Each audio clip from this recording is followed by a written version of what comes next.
I don't know what else to say.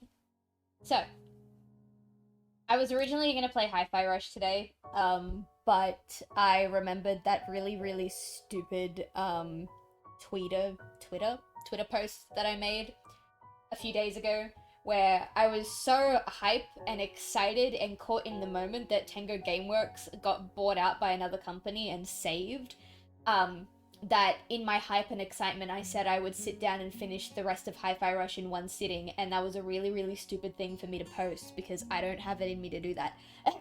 So we're not doing that today. Depending on how my commission work goes, we will probably be doing that maybe next week. I'm not sure which day. It depends on how my commission work goes.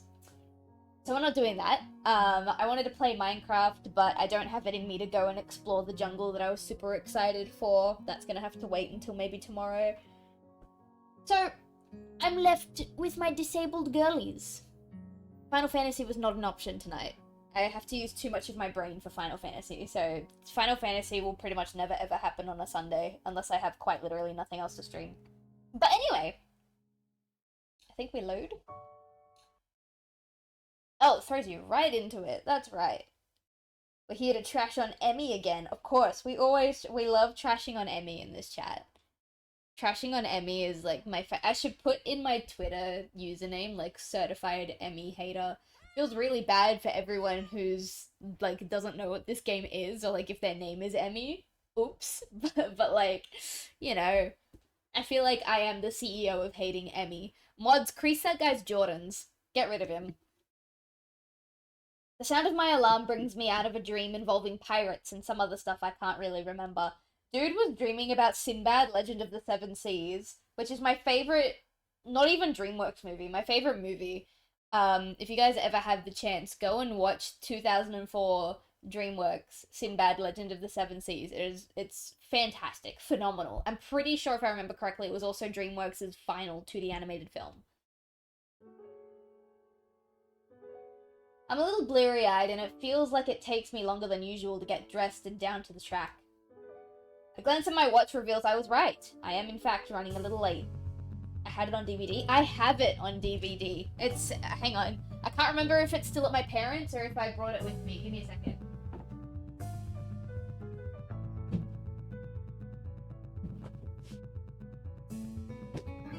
Yep.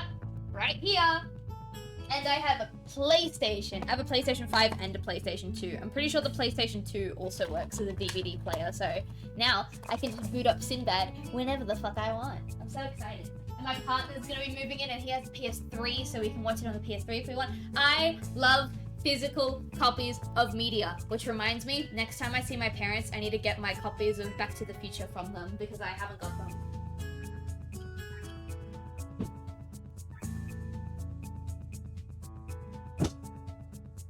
Alright, sorry, I had to put that away. Very, very excited. Can't remember Sinbad's first mate's name, but I want him to hold me. Oh, it was, oh, what was it? I know exactly who you're talking about. The shirtless guy. The guy where, where they reach the snow plane, Sinbad turns around and goes, "Whoa, put on a shirt before you take someone's eye out." That guy. Kale. Kale, yep. It was Kale. I love Kale. I love Sinbad more. The gender fluid dilemma is that I don't know if I want to date Sinbad or if I want to be Sinbad. And I think I've said that on stream once, and I think it was Rogue, actually. I think it was Rogue. He was like, dude, just do both. So I am Sinbad and I'm fucking Sinbad. Sylvia, hi! How you doing? I was not talking shit. We were talking about pirates. The thing is, there's no Emmy. Oh no, chat, where's Emmy? Oh no, I am so genuinely concerned about good. I just see good in the chat. but there's no Emmy. Good. I love that. Oh no. Anyway, yeah, exactly. That's odd. She should be here. She definitely should be here. I mean, I was late. I guess I wasn't the only one who had trouble getting up this morning. That's right, at the end of the last stream, she was dead set on running in the rain, and we had an option to run with her or to let her run by herself. And because we don't give two shits about Emmy, we let her run by herself. What if she died on the track? That'd be hilarious. The thought crosses my mind that it never quite stopped raining yesterday. Did she go running anyway? I should have offered to run with her. No, you should not have. Ooh, is she dead? She might be. Then I could have talked her out of the idea, or at least known that she was okay. What if she got struck by lightning or something? Oh, Jesus. Protag, what are you doing? I forgot our name. I'd never forgive myself. I would. Okay, that's probably a little stupid. Emmy's a resourceful girl. I doubt even she'd stay out in the thunderstorm. I trust her judgment on that matter, at least. Even so, I can't help wanting to know where she is. Well, nothing for it. I better stretch and run and hope Emmy shows up with a grin and an excuse. Fingers crossed. I'm gonna have a sip of my Chucky milk. On my cooldown lap, I'm forced to admit that Emmy isn't showing up. Furthermore, I have no idea where she is. Anxiety gnaws at me, while at the same time I wonder just why I'm so worried over her. Yeah, why are you worried about her? You should be chatting up her best friend, RIN, right about now, honestly. Chat, I have an ant infestation in my house. It all started like a week ago when my partner found I think 5 or 6 ants in the kitchen, and we were like, that's weird. And now every single night when I come home from work and I go to sit at my desk to either stream or do client work or whatever, my desk is covered in at least 10 ants. And it's really bothering me, and I don't know how to get rid of ants. I was gonna just bomb the house, but apparently that's not what you do to get rid of ants. I don't know what to do. Have a what now? An ant infestation. I think it's an infestation. There's a good few of them. I don't know where they're coming from. It's an old house, so they could be coming from anywhere. The run helped me to take my mind off it for a little while, but now that I'm finished, I'm back to worrying. Oh, you have some solutions? That would be nice. It's weird not having her here. Downright unnerving. It suddenly dawns on me that I've been running to hang out with Emmy as much as I've been running to stay healthy. Probably more to be with Emmy now that I think about it. It's one of those things that are completely obvious, yet somehow I never realized it. She really is someone I enjoy being with. Oh no. Brainwashed. Do you have cornmeal? I don't have cornmeal currently, but I am doing a grocery shop run tomorrow, so I can very easily go and pick up cornmeal. As revelations go, it's hardly world-shaking. All the same, I find myself feeling slightly shocked. When did this happen? Well, no time to think about this. Though, I want to ponder this new development. I have a greater desire to find out what happened to Emmy, sorry. I'll ask the nurse when I stop in to see him. Well, you seem to be in good shape, Hisao, that's our name. That's good to hear. I replace my shirt and stand to leave as usual. Except instead of leaving, I ask a question. Hey, where's Emmy? She didn't show up this morning. Is she okay? While I try valiantly to conceal the anxiety in my voice, the nurse's expression suggests that I've failed miserably. If you feed them cornmeal, they'll eat it and they won't be able to shit, so they'll die of constipation. Oh, that's a creative way to get rid of ants. We'll see if I can stumble across some cornmeal tomorrow. But here's the thing. How will that stop more ants from coming in? Is it because the ants won't come home? Hydrate, I have a sip of my chalky milk. I was gonna make tea tonight, but I had tea earlier this morning. And I'm weird, I don't like having 2 cups of tea in a day. Or was it baking powder? I have baking powder. I currently have baking powder. I don't need to go buy baking powder. Hello, how are you? We're asking the nurse where Emmy is, and I don't think it's good. I don't think it's gonna be good. You mean she didn't tell you? Tell me what? She's sick in bed. What? Sick? The nurse shrugs. Yeah, she came to my office early this morning with a fever. To be honest, I'm surprised she made it here. She was burning up when she arrived. I believe she planned to let you know, but she asked me to tell you. Oh, shoot! The nurse gives me a sheepish smile that seems at least partially sincere. I told her I'd stop by the track to let you know in case she forgot to. Sorry about that. But we don't need to tell Emmy I forgot, right? Oh, ants take it back to their nest to feed the queen, so she'll die with them. Oh, excellent. I just gotta find out if it's cornmeal or baking powder. Because if it's baking powder, I might actually lay some out tonight. Do occasionally stream on weekends. I try my best to stream Sunday nights. It really depends on the workload I have at my day job beforehand, because I only work on Sundays for about 5 hours. But sometimes they're really intense 5 hours, and sometimes there are 5 hours where nothing happens. So it's give or take. I usually try to stick to streaming on Sundays. And yeah, the music in this game goes surprisingly hard. I returned the nurse's smile with a devious one of my own. Oh, of course not. This is fine blackmail material. I'll save it for whenever I need a favor from you. The nurse laughs. Hello, Skits, how are you? It sounds a bit jazzy. It's nice though, isn't it? Vibes. Well, I guess I deserve that. But you know, I've got tons of blackmail on you that you're not even aware of. Don't push your luck, okay? My expression earns another laugh from the nurse. I'm just kidding, Hisao. But seriously, don't tell Emmy I forgot, okay? Doing good, it's my birthday. Happy birthday! That's awesome, I'm so happy for you. How old are we today? Your secret's safe with me. Oh, good. Now go on now, get out of here. Wait, I've got one more question. Shoot. Is she going to be okay? Oh yeah, definitely. Her fever was high, but she was already starting to go down by the time she came by my office. I'll probably check up on her again at lunch to be sure, but I expect she'll be up and about by the evening no matter what I tell her. Maybe I should visit her after class. It takes me a second to realize that I've spoken out loud. Oh god. Who's excited for the remaster? It depends. It depends. I'm definitely gonna play it when it comes out, but I don't know if I'm excited. I'm trying to temper expectations.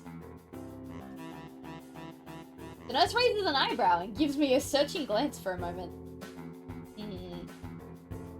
Well, it might not be a bad idea. You could let me know if she's taken a turn for the worse, I guess. But no funny business, you got it? I know what meds you're on, after all. I think that's a threat against my life, but I'm not sure. I think that's the best line in this game so far. I think that's the best line. I would say, but my age is being locked away from the internet for the unforeseeable future, mainly because of creeps being weird about it. Though I am definitely +1, what I was previously. What age are people creepy about? Hang on, I'm gonna put my pants on. It's cold. I'm streaming pantsless, and that was a mistake. Anyway. Either way, I assure the nurse that my intentions are chaste, and exit the office. Interesting that the nurse sees me as some sort of potential suitor for Emmy. Does he? I think he's just picking on you. Even more interesting is how pleased that makes me feel. Oh, I really hate that. Twitter plus old men plus me looking slightly feminine. Oh yeah, in that case, like any age. Quite literally any age. That's fair enough. Anything like under, I want to say 25, because apparently once you pass 25, you're quote-unquote too old and quote-unquote, like, used goods. Which is really funny because I'm 24. I need a shower. I had a shower. That's what I was doing. That's why my stream was late. I needed to have a shower. The lunch bell rings and I find myself, disinclined to make my way up to the roof. No! What about RIN? After all, I'm betting RIN knows where Emmy is, and if that's the case, then I doubt she'd bother going up there. Check anyway! Hydrate, I have some chalky milk. Delicious. More to the point, I doubt we'd ever have... I doubt we'd have any sort of scintillating conversation if she did. Chances are she'd prefer to be alone up there anyway, and so I don't accidentally ruin her train of thought or something. No! Have we... Chat, are we locked into the Emmy route? I really wanted Rin. I really, really wanted Rin. Rin was my ideal girl, and now we're refusing to hang out with her because Emmy's not there. Are we locked into the Emmy route of this game? Let me see. What's this game called again? KATAWA Shoto, I think? KATAWA Shoto. I was close. I think we might accidentally be locked in the Emmy route of this game.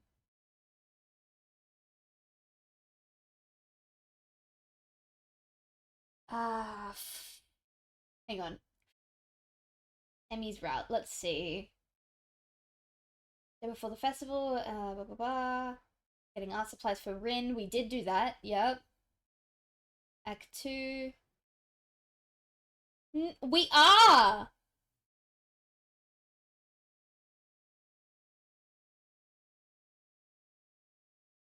What? No, we are. How? How did this happen? Hang on. How did this happen? Rin. What's Rin's route? Boo! Reset! Fuck! Okay, wait, hang on. I'm going to find out. Oh, fuck. Okay, chat. Chat. I'm really sorry, chat. I just really fucking hate Emmy. I really fucking hate Emmy. So what we're going to do is I'm going to pull up the Reddit page on how to go about Act 1 of this game. Where's the skip unread text?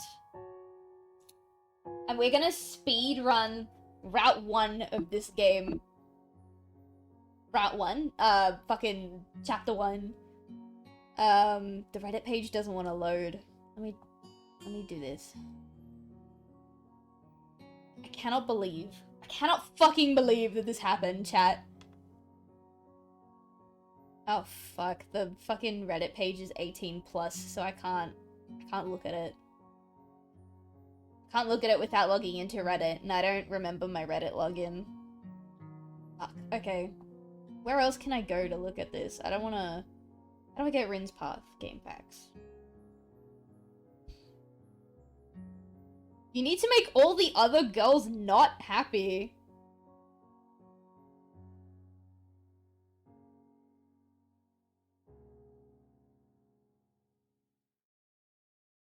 What does that mean?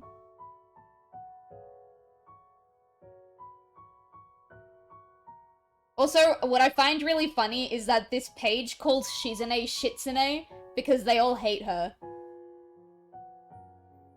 Alternate between Shizune and Hazune's, do not go down Emmy's path, and sign up for the art club when asked. Fuck, I don't know what- I need like a step-by-step. Oh, here. Choices I made here got me on Rin's path if you already looked at the flowchart. Deafness, attack, introduce yourself, not cute. This automatically chooses read a book, maybe, give me a break. Okay. I think I have what I need now.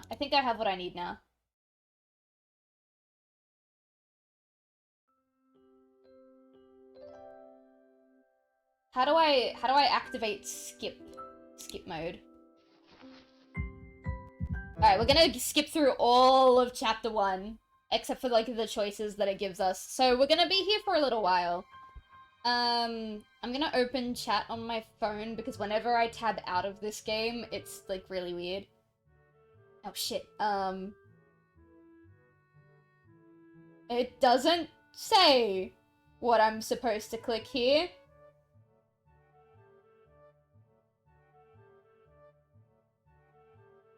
Oh no.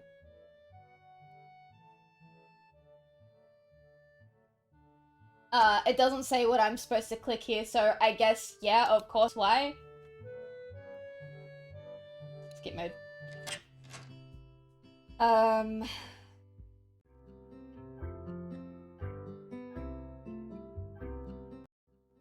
It's kind of funny seeing them alternate so quickly. Okay, so we need to ask about the deafness here. Let me quickly catch up with chat before I before I continue any further. Someone's outside, gotta check. Must be a postman. It's the middle of the night. Why would someone even be here in the middle of the night? They're gone. Weird. Yeah, that's really weird. I can't imagine why someone would just be at your house or at your apartment or wherever you are. That's really strange. Okay, we didn't actually read this dialogue last time, so let's read it, because we didn't ask about her deafness before. So, Shizune intrigues me, and I kind of want to ask something about her. But I can't really ask something that personal, can I? I can't come up with anything else to ask, so I just focus on my food while the girls talk between themselves. Okay, we did do that. Alright, so we're gonna go back into skip mode. So the next option we have is attack. I can't remember what choice that's for. Fucking Kenji. It's so weird seeing this game blitz by so quickly. I can't believe we got locked with Emmy. I cannot believe we got locked with Emmy. The one girl that I didn't fucking like. I will keep her save file though, simply out of curiosity. I might want to see where it goes later.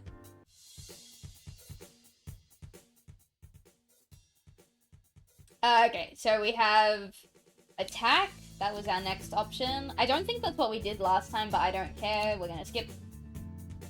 And then we have... What do we have? We have 7 more choices to make. This is such a long... This is such a long first chapter. I do really like Lily. So if I do end up continuing this game at some other point after I do Emmy's route, I might do Lily's. So we go introduce yourself, which I think is this one. Keep skipping.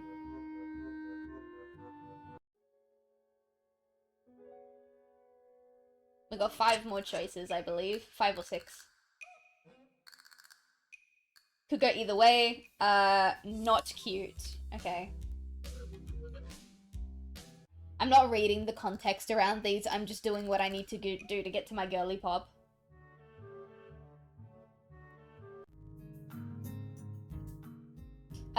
So we have to read the book here. And then our next option... Oh, this is where we first meet Emmy! So this is where we fucked up last time. I don't know how we fucked up, but somehow we did. There's Rin, my baby girl. Look at her.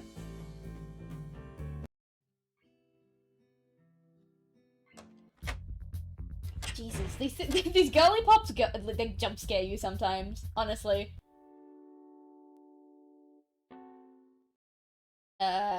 What was the correct answer here? Maybe? Skip. Alright, 3 more choices, and then we can continue playing the game as normal.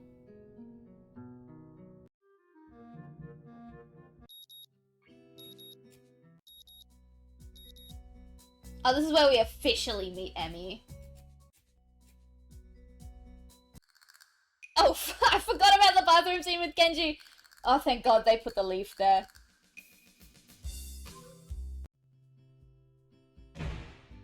I still want to know what the drama is between Shizune and Lily, but if we go down Rin's route, we probably will never know. It says this option is give me a break, but I don't know which one that is. Cut Lily some slack, or like don't drag me into this. I think it's that one.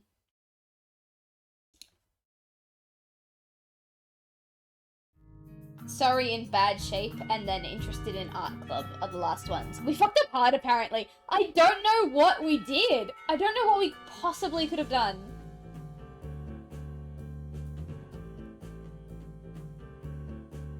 We got 2 choices left, but I think from here on it's a bit different, so we might, read the rest after the next choice. The next choice is an Emmy choice.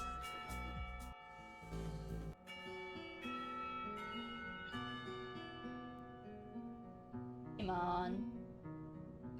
Actually, I think this whole section is new, but I'm just not reading it.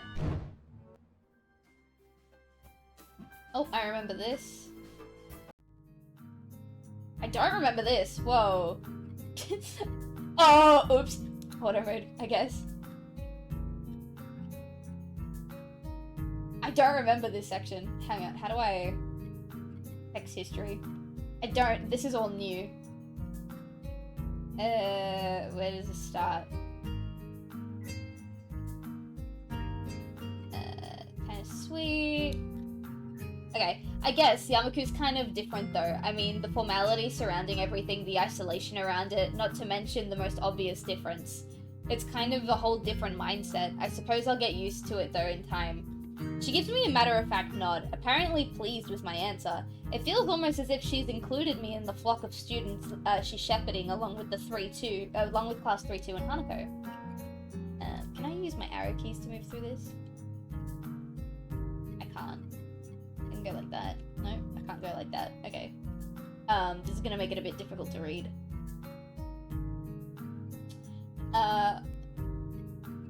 Where did it go? Well, not that I... Oh. Fuck. Well, not that I mind. It's nice to get the thoughts off my chest in any case. Looking on the bright side, one could see it as a chance for a new beginning. You should cherish that ability to make new friends. That's optimistic. Nonetheless, it's good to have a positive attitude about such things, I suppose. Yeah, that's a good take on it. I guess that's a good take on it, is what he says. Walking down the road, she seems to become somewhat unsettled. Before I can ask what's on her mind, she seems to collect herself and speaks up about something else. So where in town were you going? That's actually a pretty good question. I'd come in to buy food, but the layout of the place is still totally foreign to me. I'd intended to just wander around and see what I could find, but with sunset already approaching and nightfall not too far away, that doesn't seem very wise. I'm gonna ask her for directions. Again. I was going to get some food, but now that you mention it, I don't really know the way. Well now, this is quite lucky. I was just about to go to the convenience store myself. Looks like I'll be in your care again. Thanks. Together we walk to the store. My pace is carefully slowed to remain beside her. Compared to my usual walking pace, hers is quite a bit slower. Not that it's without reason. After what couldn't be more than several minutes, I catch sight of our objective. Town really is pretty small. Without further ado, we make our way inside with a greeting from the counter. Mind if I tag along with you? Usually Hanako would help me, but seeing as she's not here... It takes a moment before I realize what she means. Considering she wouldn't be able to read any of the labels, shopping without any help would be a big pain for her. That said, I can't shake the feeling that she'd had this idea since I was coming here. Sure, it'd be my pleasure. I grabbed 2 well-used red baskets from the small stack beside the entrance, handing one to Lily. But move this down a bit. She lays it on the ground. Oh shit, where did it go? There it is. She lays it on the ground, putting her school bag in, retracting her cane and sliding it through the basket's handles before picking it back up in her right hand. Wait, if she doesn't use her cane... Before I can complete that thought, she comes beside me and pinches the cuff of my uniform with her slender fingers. Is this alright?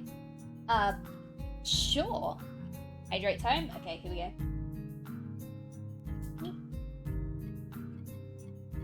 Nice. I have no reason to not accept. I can think of worse things than shopping with a pretty girl holding on to me, even if it is out of necessity. We navigate our way through the store with not one of the occasional passing customers seeming to bat an eyelid. Considering how close Yamaku is, I guess seeing students from there must be entirely normal for the local residents. As we reach each aisle, I quickly check with Lily and find out what she needs. I grab it along with what I'm looking for and put our items into our respective baskets. I guess this is the same routine she and Hanako follow every Friday. Right. All that's left is the bread, and that should be my shopping done. Do you need anything else, Lily? No, that should be everything. Off we go then. With a quick side trip to the bakery section, we make our way to the registers. The line, thankfully, is almost non-existent. It's not long before we've both paid for our food and are out the door. As Lily retrieves her cane and extends it full length, I waste a minute looking upwards at the night sky while holding both our bags. Where is it? Oh, there it is. We're close to the bottom. We're close to the bottom. For a moment, I try to make clouds with my breath, but the summer heat doesn't seem to cooperate. Eventually, she rights herself, taking a quick stretch before taking her bag and leaving me to my two. You tired as well? The festival preparations have been complete chaos. Shizune breathing down my neck doesn't exactly help things either. Hey, she's only trying to get everything organized. Better now than later, right? I suppose. I'm going to enjoy relaxing in town tomorrow, that's for certain. Alright, we're finally caught up. I guess the festival preparations must be taking a toll on both of them. Oh fuck, it's still in auto mode. How do I turn auto mode off? We walk... Fuck. I don't know how to turn auto mode off, so what we're gonna do is we're just gonna save, and then we're gonna go back to the main menu, and then we're gonna go back into the save file, because that's the only way I know how to turn auto mode off. This one. And we're gonna go to text history so I can read what that thing was. We walk out into the quiet street, talking between ourselves as we carry our bags of food and supplies from the store. Wait, what's that? I notice a very distinctive figure making its way towards us, silhouetted by street lamps. For a second, I think it's another male student from my class, but as he, or should I say she, gets closer, I recognize her quickly. Rin, what are you doing out here so late? Rin? Lily perks her head, looking like she's trying to focus on listening more keenly. It suddenly comes to me that I should probably interpret the scene for her. It's Rin. Tezuka, I think is her last name, from our school. She stiffens at that name and gives a complicated-looking expression, something like a forced fusion of composed smile and painful cringe. Ah, I understand. I guess Lily knows Rin, too. Rin looks at us, looking terribly out of it. I'm not entirely sure if she recognizes either of us, or at least she doesn't acknowledge if it, at least she doesn't acknowledge it if she does. She looks like a zombie, or a statue of a zombie. But slowly, some symptoms of understanding seem to light in her dark eyes. This is something she must react to. Rin blinks once, very thoroughly, sorry. Hello. There's an awkward pause, everyone waiting for someone to say something. What are you doing here this late? I was wondering that myself too, just now. Some people asked that just before. I assumed they were wondering the same. I didn't know. They didn't know either. I asked, that's why I'm wondering. So that's pretty much it. It's a murder mystery without a murder. They were going that way. She turns facing to her right in order to demonstrate the direction the other people went, as if it was important, then rotates back like a mechanical puppet in one of those overly complicated clockworks. For a person who gives an impression of not being the quiet type, Rin really does use a lot of words to say things that don't need a lot to be said. Yeah, that's me. Unsure if she's finished, I say nothing. Neither does Lily, who seems equally robbed of words for the time being. I think that both of us are in fact just scared that any response might provoke her to continue. Our stupefied lack of reaction doesn't faze Rin at all. She keeps looking at us expectantly, a calm hint of expression on her blank face. She seems to be that kind of person, always so relaxed. As if bull-elephant grade sedatives were flowing through her veins in the place of blood. Do you have amnesia? I don't recall you having anything of the sort, though. No, I don't think it's that. Turns out on Nintendo Switch, the family console is a Warhammer 40k bolt gun and all its DLCs. Yeah, I thought that it was coming to Switch. I just didn't know if it was already on Switch or like if it was coming at a later date. Sorry, I'm gonna like up the intensity on my heater. The other passerbys were probably just worried though. You do look really lost, the way you're standing in the middle of the street. Oh, I see. Maybe I should have taken some other kind of pose in that case. I pondered for a while whether I should chase this angle further or give up for the sake of my own sanity. I decide on the latter. It seems that most of the time, it's better to not read too deeply into what Rin's babbling about. Talking with Rin is like playing chess with a supercomputer who does seemingly complete random moves as if to mock everything you know about chess. It's like that, except with human interaction. And even if I win, it feels like losing. Damn, it's just like Kenji said. Even when I win, I lose. Is this the power of is this the power of the girls at Yamaku? Wow, we're actually siding with Kenji in this route? Oops. I pushed the thought aside as too dangerous to consider further. It's probably just Kenji's anti-female propaganda getting to me during the moment of weakness. Yeah, maybe taking another pose might have worked. So anyway, you have no idea what you're doing out here? She frowns, looking extremely displeased at either of my questions, its consequences, or the answer she is about to give. I do have some idea. Can't really tell you what kind of an idea. That sounds like progress, at least. Lily sounds as if she's spotted an opening for some kind of discernibly normal conversation. I can't say I share her optimism. Yes, there is some. Definitely. The rest will come later. I'm sure of it. I always have reasons. The ensuing silence kills Lily's hopes all too visibly. That didn't last long. Rin's, as far as I can tell, unbased assurance aside, what should be done? We could just leave her to her own devices, whatever those are, but it's late and I don't think we'll be getting any thanks if Rin is found standing here in the middle of the night. Which she probably will, unless she manages to remember what she was doing out here in the first place. As for me trying to guess what that might have been going on in her mind when she decided to embark on this adventure, the chances seem to be on par with winning the lottery. Several times in a row. On the complete opposite end of the spectrum, we're also buying Cat Quest 3. I don't know what Cat Quest is, but that sounds great. Lily is oddly quiet too. I'd appreciate some support from the sidelines here, especially if she's more familiar with Rin than I am. But it can't be helped. It seems her familiarity with Rin is exactly why she's staying subdued, sorry. So I assume you were going somewhere, not coming back to the school. Any idea where? Her eyes widen in shock as she jolts back at somewhat artificial way, making it seem like an act rehearsed for situations like this. Are you a mind reader? Is that your disability? How unique.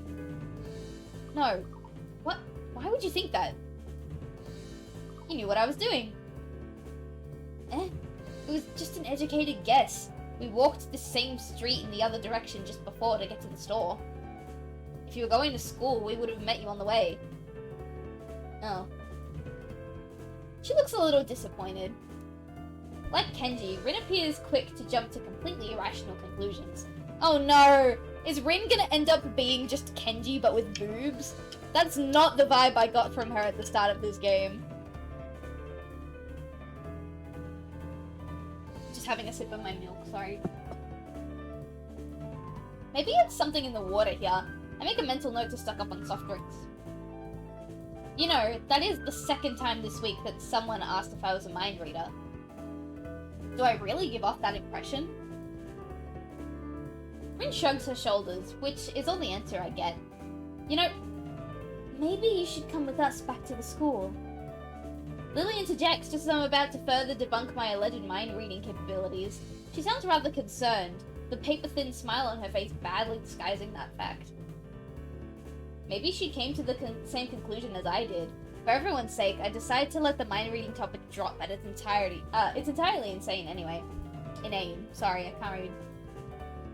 Yeah, Lily's right. If you can't remember, there's no point staying here. Never mind, I'm missing 29 pence. Aw, I'm sorry. Getting dead cells instead? That sounds cool. Rin considers this rather simple deduction for a moment, then nods. Okay. We start towards the school again, having wasted way more time than necessary with this episode. Rin walks along the edge of the sidewalk with her rhythmic way, looking like a mix of sleepwalker and rope dancer, while Lily keeps one hand on my shoulder, tapping at the ground with her cane. Tap, step, tap, step, tap, step, step, step. Apart from that, and a few fragmented beginnings of conversations, it's quiet. A quiet part of the relaxing there. Quite apart from the relaxing one into the town at that. Oh my god. So how's the mural going? We were going to get bad luck. Never talk about works in progress. I'm sure it'll be wonderful. Bad luck. Tap, step, tap, step. She doesn't care to talk about it. Lily's politeness feels out of place for the first time. Step, step, step. The hill Yakumu rests on top of is surprisingly steep going uphill.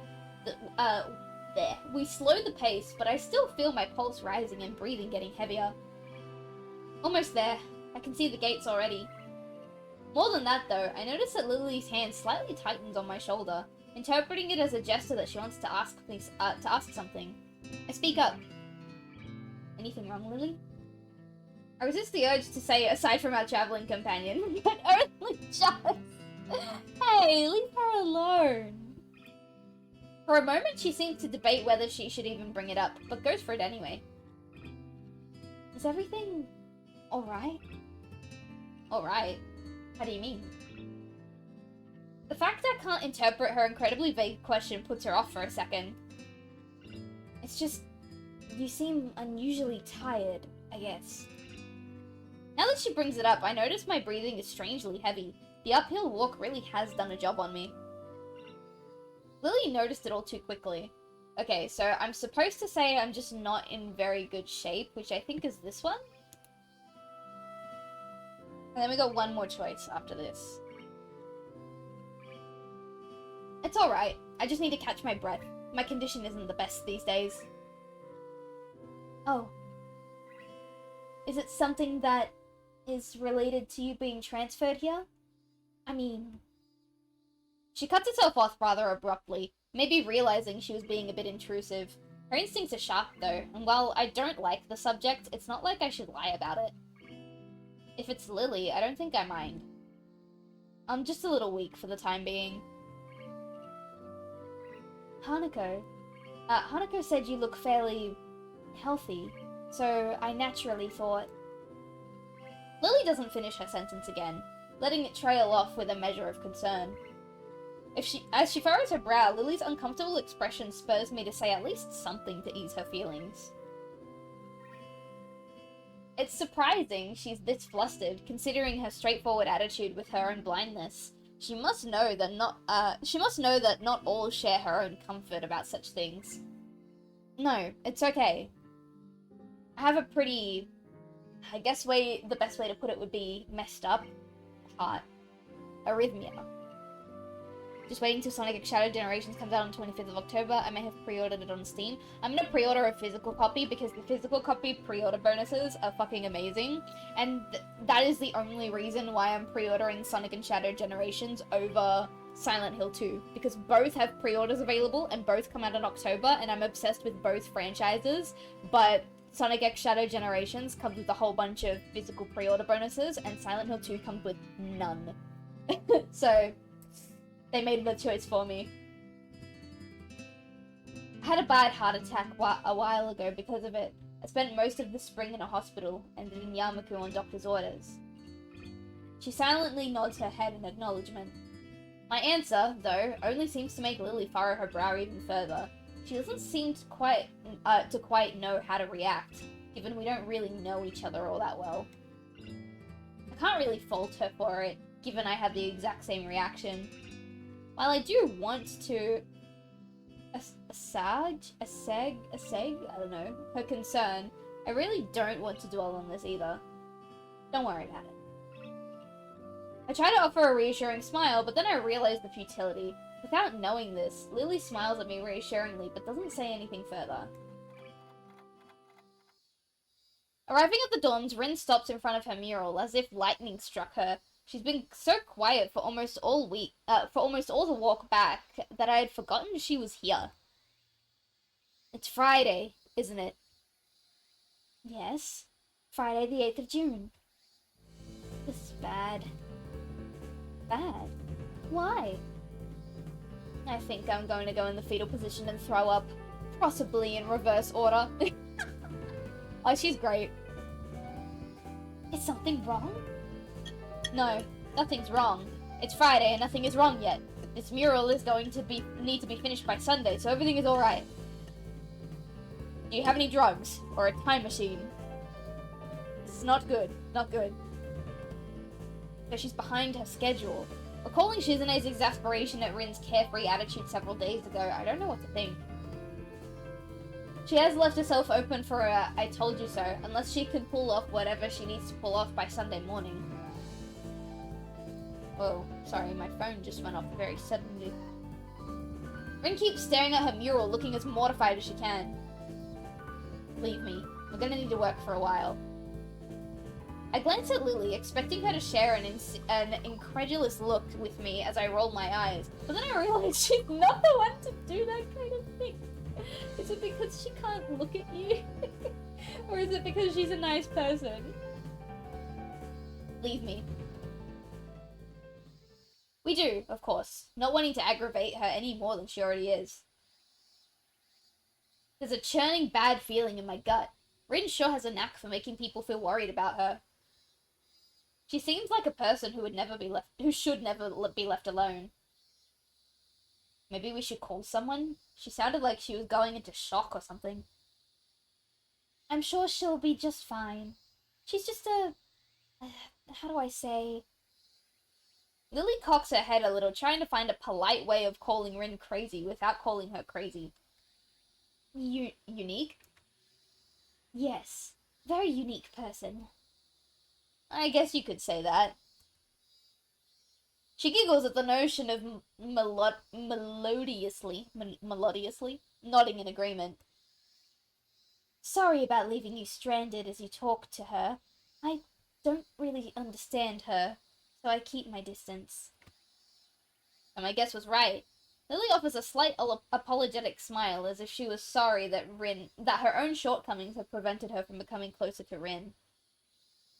I'm not sure I blame her at all. Lily lets slip a long breath, probably a disguised yawn. I imagine she's as exhausted by all this as I am. I'd better leave now and give these to Hanako. Thank you for the company, Hisao.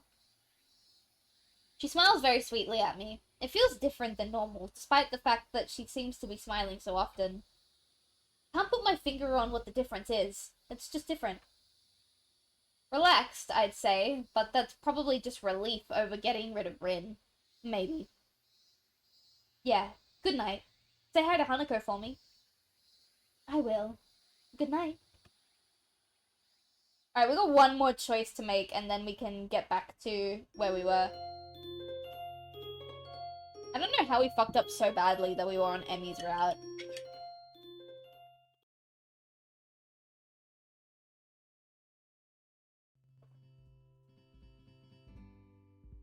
Sorry, I'm having a fat sip of chalky milk.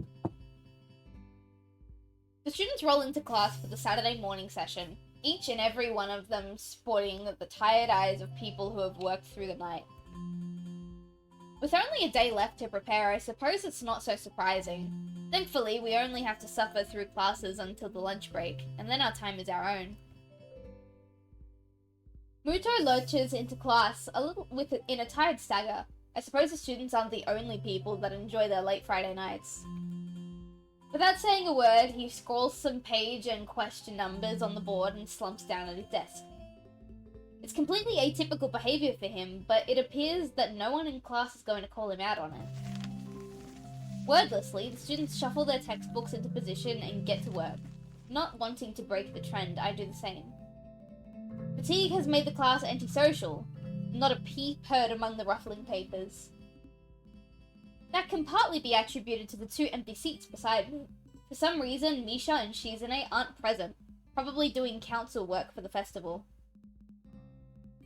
It's very quiet without Misha present. I wonder if she was born as rowdy as she is, or if she's making up for Shizune's lack of voice. Nakai, can I speak to you for a moment? I'm so engrossed in thinking about Misha that I didn't even notice Muto approaching my desk. Sure. What's this about? It's probably better if we speak outside the classroom. Something about this doesn't sound good, but I stand up and follow him into the hallway. Muto stands in the hallway, scratching his head as he works out what he's trying to say. Not knowing what's going on, I wait silently. So, tell me, how were things? Things? I expect Muto to be a little vague, but this is pushing the limits. You know, things. You've had a week to settle in now, so how are things? Fine, I guess. There's a fucking ant on my desk. Get rid of him. Sorry. I see. And how's your... condition? The pause before condition seemed a little unnecessary. I haven't had any problems so far. A brief shimmer of relief passes across Muto's face. Good, that's good. The school nurse was a little concerned that you might have been pushing yourself a bit too hard. He asked me to keep an eye on you when he couldn't. That makes sense. I'd ask you don't blow us off so free- I'd ask that you don't blow us off so freely. As much as we try to give you the level of education that you would get in a normal school, you have to realize that you have limits. Our goal is to make sure that you know where those limits are and how to maximize your potential within them. You follow me? I mean, I guess. I don't plan on doing anything stupid. Well, that's a start, I guess. So then, on to my next question. How are you finding your studies? I understand you were laid up for a while. We're not too far ahead, are we? I don't really think so. I tried to keep up when I was in hospital, so that hasn't been too hard. Muto taps his chin and raises an eyebrow as he absorbs this information. Is that so? I suppose there are still students out there who realize the importance of learning. I wouldn't go that far. I was only trying to keep myself occupied in my little life support prison. Well, yeah, I've got to keep up with these things, right? That's exactly it. One wrong move in this world and you're left behind, right? Right. Wouldn't want that to happen. No, you wouldn't. Every week there's a new scientific discovery. Most of them mean nothing to the layperson, but any one of them could be the key to the next big thing. I think we've read this text already, but I'm really scared of skipping other text. We could probably... where is it? Options, skip unread text, we'll untick that, see if it works. Skip mode.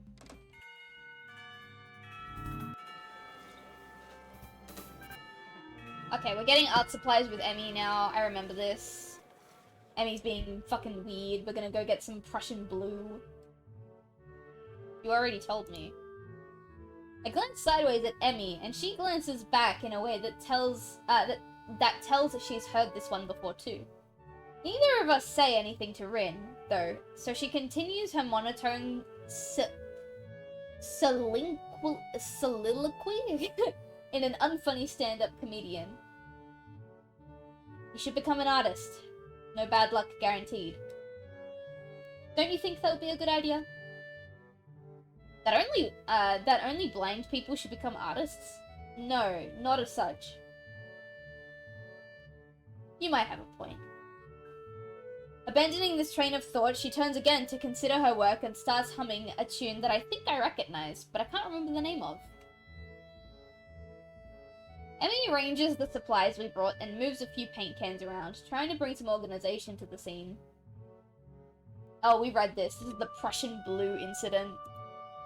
I remember there's like six like different cans of blue, but we don't have Prussian blue.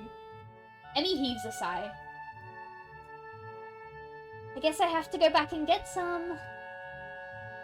I promised to help with our class project though, so I'll be back a bit later. Can you manage without it for a few hours? Okay, we're definitely not on Emmy's route anymore because last time she grabbed me by the hand and forced me to go with her to get the blue paint. So she's not into us anymore. Thank fuck. Hydrate. It's chalky milk time, baby.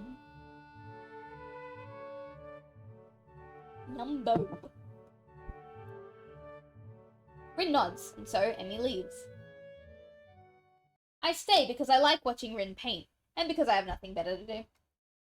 I sit on a box and pick up today's book from my bag. It's a story about three guys drinking beer for 2 weeks straight and doing little else. Rin moves from the spot that Rin moves from the spot that was in need of the blue and starts slowly working on another. Her foot works the brush steadily against the plastered wall, layers of paint on top of layers of paint. The mural slowly gains more form. I turn the pages at a leisurely pace. In this chapter, they're drinking beer at the protagonist's friend's place. In the previous one, it was the protagonist's own apartment. It's not a page-turner kind of book, a slice of someone's imaginary life that makes me wonder why it had to be written. Why indeed? The reason for doing something creative is something incomprehensible. Like, why Rin does paintings? It feels like she and Emmy are the same, going squarely against their face as if it's just out of spite. Rin even said something like that. Do something you can't just because you can. Is that what she meant? Is that her reason? It might be Emmy's. She comes off as quite a headstrong person. Rin doesn't give off that kind of air, thinking about it. She doesn't give off any kind of air. Or maybe a different kind every time I talk with her. Why did she say what she said? Why does she, or anyone at all, paint, or draw, or sculpt, or write? That's a good question. I've never really thought about why I do that kind of stuff, aside from it's fun, and it's very easy to get wrapped up and excited. I don't really think about why I do this stuff. I'm gonna put my jumper on because the heater's not heating. Cold.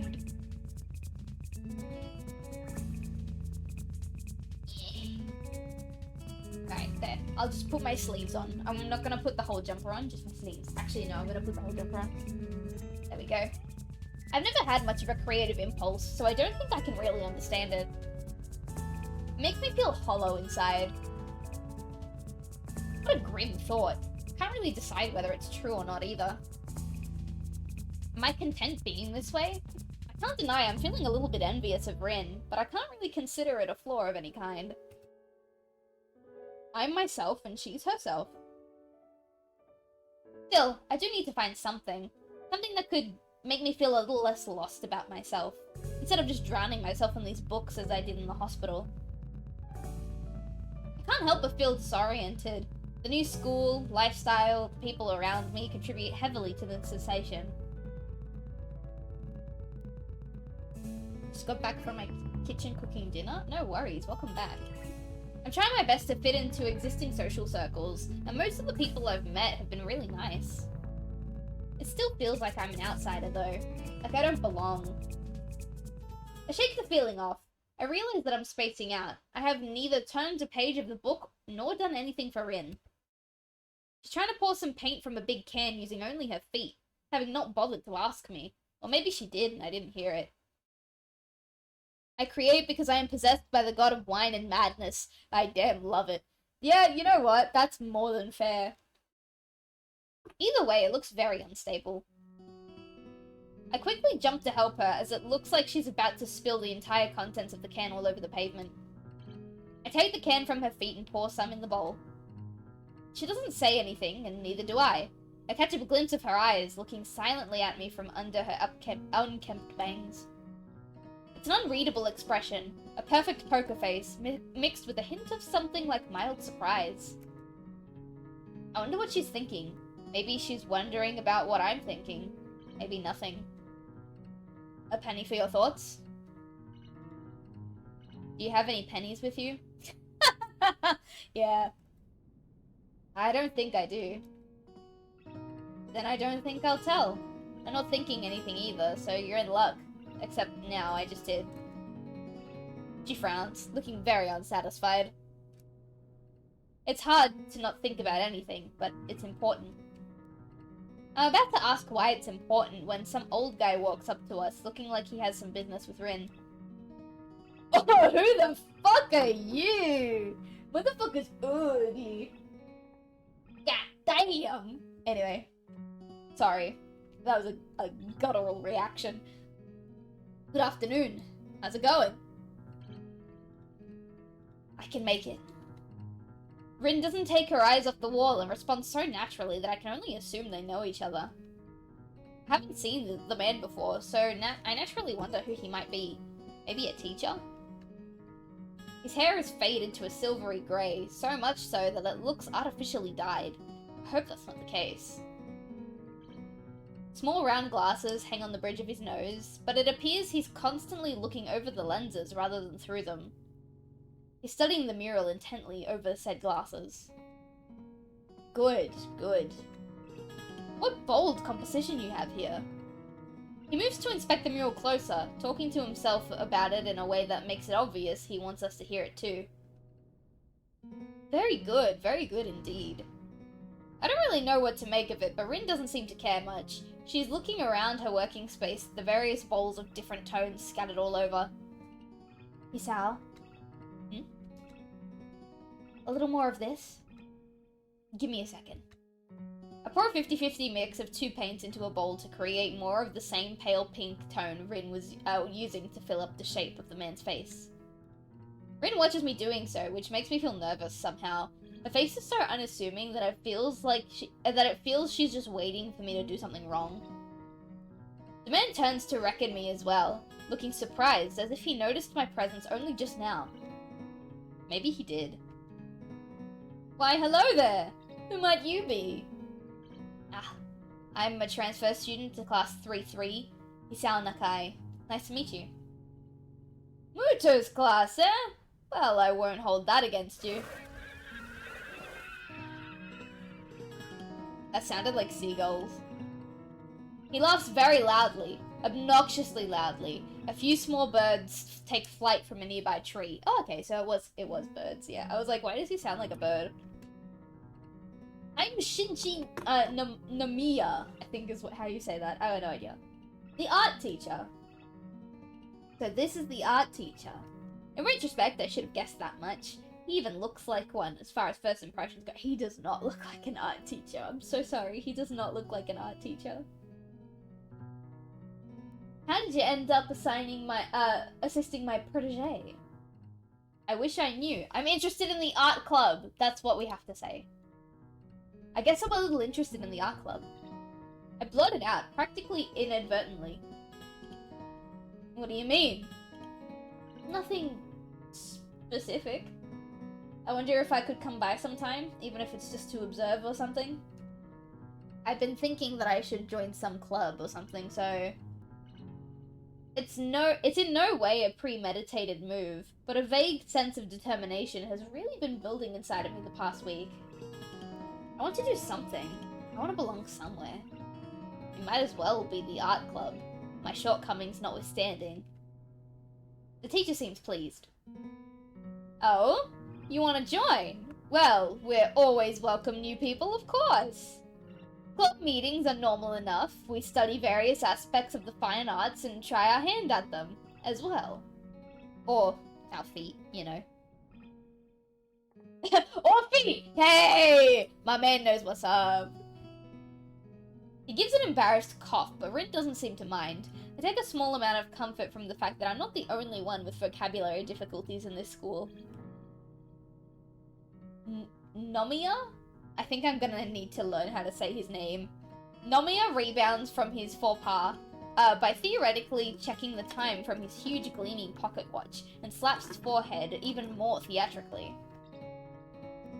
I really must take my leave now, but if you have any questions, I'm sure Tezuka can clarify.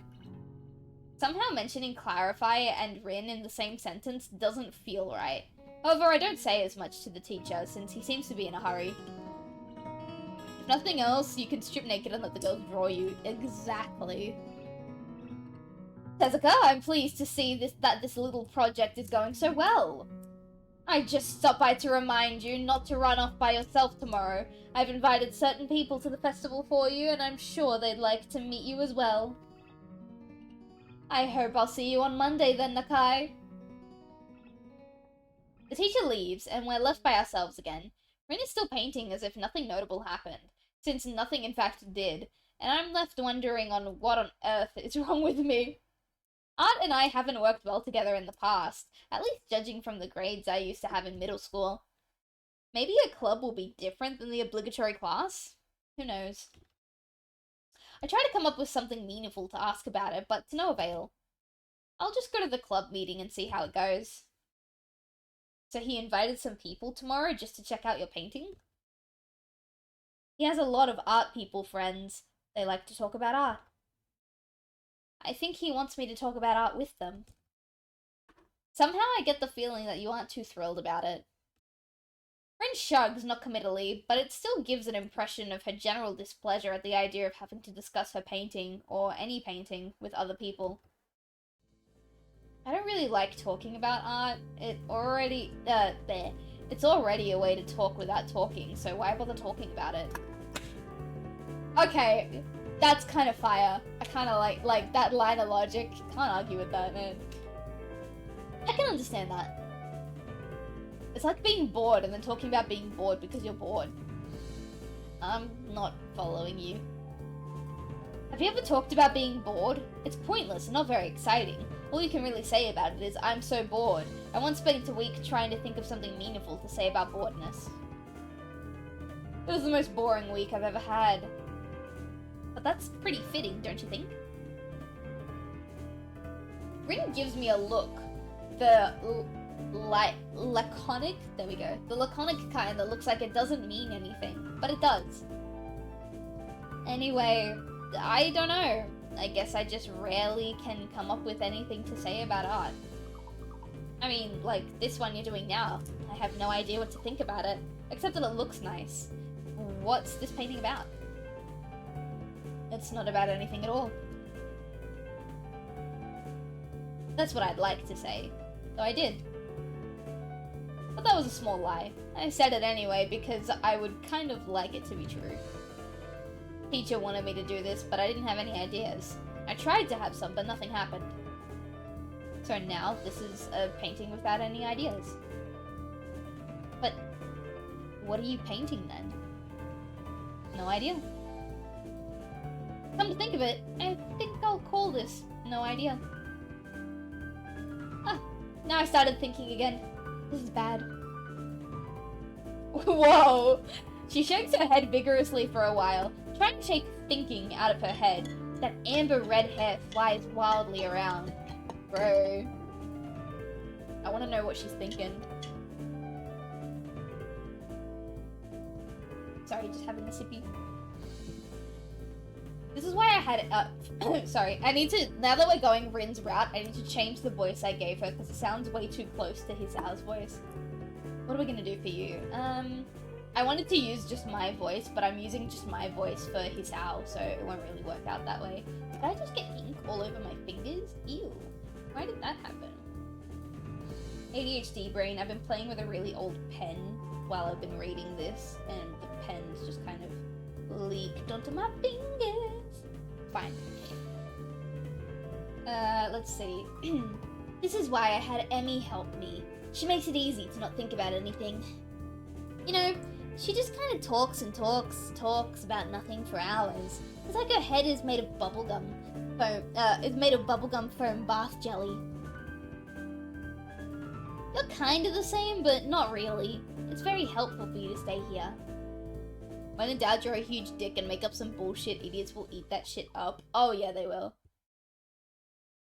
I'm not sure if that's a compliment or not. It's probably neither, with Rin being the overtly neutral person she is. So is there anything specific you'd like me to do to make you not think? Just be. So without knowing what I should do, I just sit on an empty box and watch her continue with the painting, idly leafing the pages of the beer drinking book. Slurp up the ink, don't waste the nutrients? Nah, man. Nah, man. Oh, sorry, it's been a long day. I haven't even been streaming for an hour yet, but it's been a long day. Rin has a serene expression on her face, her dark green eyes hiding what might think behind them, sorry.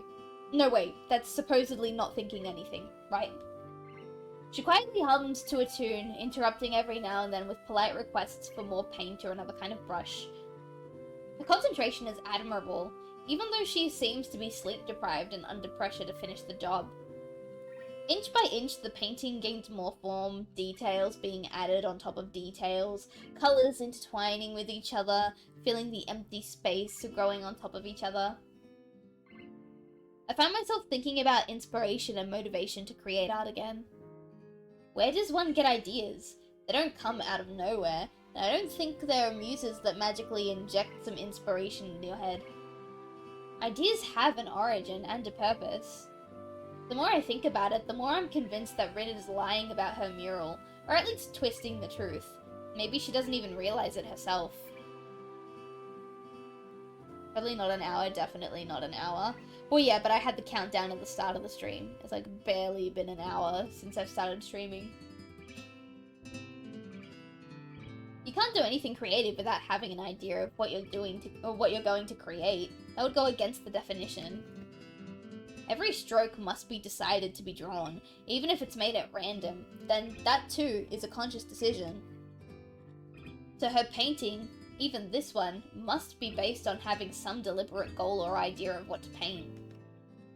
If Rin's idea is to have no idea, as she said, then does that count as having an idea? A logical paradox? That seems to be Rin's modus operandi, I think. I don't know how to say that.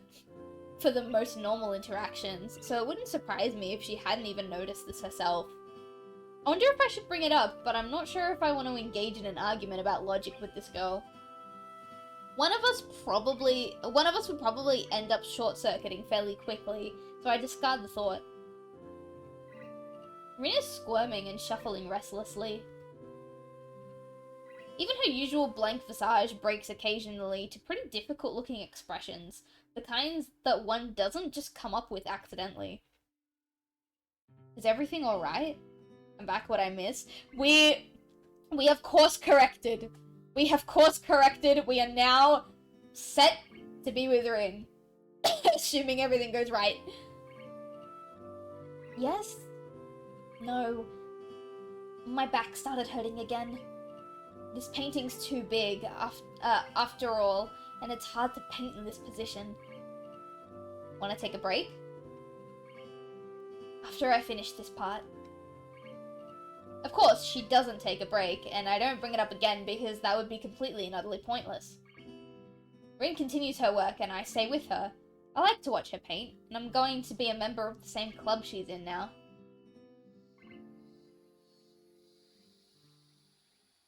When she declares the mural to be finished, it's already so dark that I have no idea how she can tell. There's no celebration, no general sense of a job well done, just a tired and laconic, I'm done, and then we both go to sleep.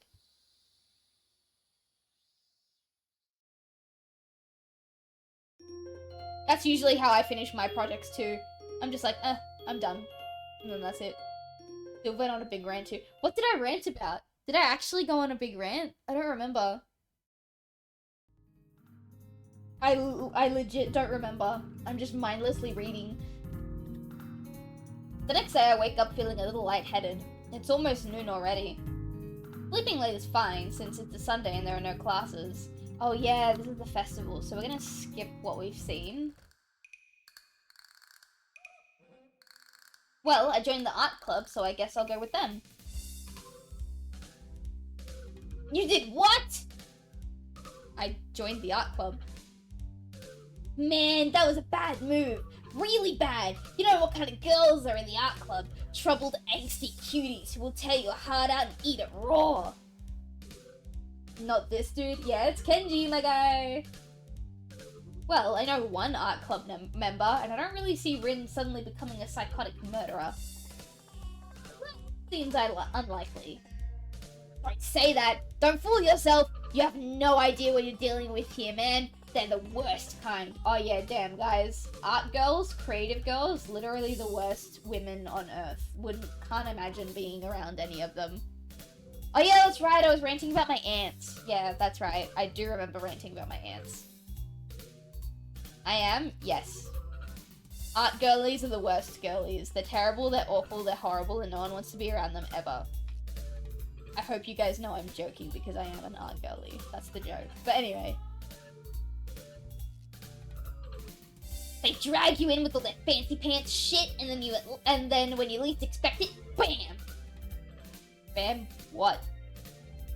Kenji seems slightly phased at my skepticism, but not any less loony. I don't like Kenji already. You will hate Kenji. You used to be an art girly? Cringe. I'm kidding. I'm joking. Doesn't matter. Tread carefully, man. Tread carefully. He fingers his scarf nervous. He wants his scarf? Faster and faster, like he's trying to start a fire. Then slowly begins to calm down once the panic attack finishes running its course. I'm gonna have to find some place to hide in, a safe haven, and then knock the lights out of myself so that I don't have to experience this horrible day. I have the perfect thing for that. I must prepare now. Don't go to the festival. Okay, I think this is stuff we've already seen again. The happy hubbub of the crowd greets me as I push myself through the main door and step outside. Mods, crease that guy's Jordans. The school grounds were transformed into festival grounds over yesterday and this morning. Colourful strands line at the main walkways of the main entrance to the school building. Some people are still carrying stuff to and fro, but behind most counters are relaxed students who look like they're good to go. Most of the other students have already been up early to finish the preparations. A feeling of guilt passes through me, but it soon goes away. I'm just a lowly transfer student after all. Some visitors were already strolling around the grounds. There are some young families with the perturbed parents trying to keep up with the over-enthusiastic offspring. A few students of our own accompanied by their parents, and a lot of old and young people who are here for no reason I can imagine. The Carolyn, I can't read, bursts to life with the principal's squeaky voice announces the opening of the festival over PA system. Everyone applauds politely, if a bit unenthusiastically. A school festival. We didn't really have festivals at my old high school. It feels kind of old-fashioned, especially considering the school I came from, but it's still somewhat exciting. A day off feels sweet after the first week of hard work, despite me lying in hospital for 4 months prior to this. I recall even wishing that I could go to a math lessons during my stint at the hospital. I can't remember the program for the festival, even though Motu went through it during class the other day. I step off the dorm steps intending to take a tour around the ground and see all of the stuff the others have set up, but I only make it down to the bottom of the stairs. Hello! A few people are studying Rin's mural on the wall, while the artist herself is lounging on the sidelines, leaning against the wall and looking extremely bored and mildly under the weather. Morning. Hello. How's it going? Nowhere. I'm stuck. What do you mean stuck? I mean I can't walk stuck. I think my legs are out of order because of yesterday. Does it hurt? It's hard to say. Maybe? The strain of working on the mural was greater than she had let me know. I thought it was just a bit of tired muscles or something. I mean to ask something further, but Rin swiftly moves to another topic. Teacher's friends came by. Then they headed into town for lunch and asked me to go. It was a good thing my leg hurt so much. But you're stuck sitting here. That's not good. I'll just wait till I can walk again. Should be either sooner or later if you think about it for a while. Teacher was happy that I finished the mural. You should be. But I wonder if it's finished after all. Oh? I thought yesterday that I had done everything, but now I'm not sure anymore. I should paint more details. Maybe. Probably. It's very hard to decide. Finished or not, the mural looks great in broad daylight. Various human body parts repeated over and over and wildly mutating, almost disfigured variety are the main elements. They're rough looking, as if thoughtlessly placed and rudimentarily painted, but a great deal of thought and care has gone into each and every one of them. Does this one have a frog growing out of its head? It's a goldfish. What's that? It's nothing. Anyway. The wall is so wide I have to turn my neck from side to side to see the entire painting. It's hard to consider that it's a single piece. The elements don't seem to fit together, but I guess they do create some kind of a whole. Abstract as it is, I have no idea what it's supposed to be portraying, but it looks nice. That's enough for me. I settle myself next to RIN, leaning against the wall like she does. The happy noises of the festival are becoming louder as more and more folk enter the grounds. The dorms are far from the main attraction in the main building, and the stands around the courtyard, so most visitors have not found their way here yet.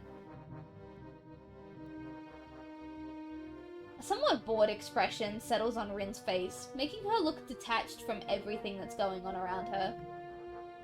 It's being awfully quiet. I wonder if she's in pain. So what did the art people say about your mural? Well, don't just stand there, boy. Pick up the tired woman and take her to bed. Yeah, and go pick up some yummy festival food for her while you're at it. Feed her. My question wakes Rin from her daydreaming. She lazily turns her face towards me. I'm not sure. I think they liked it. Maybe they did. What about you? Are you happy with the mural? Because I kind of participated and it'd be terrible if you were unhappy. What the fuck kind of response is that? Rin tilts her head, biting her lower lip. I think it came out decently. It's not bad, but it's not good either. It just is, I guess. I'm alright at being empty-minded. Can I ask something else? What does the painting really portray? I thought about it yesterday when you said it doesn't portray anything, but that's a logical fallacy, isn't it? You can't make something out of nothing, not even art. Rin frowns and turns her head back towards the clouds. I don't know. I'm not really good at explaining things. It's just a mural. There's nothing special about it. You said it already.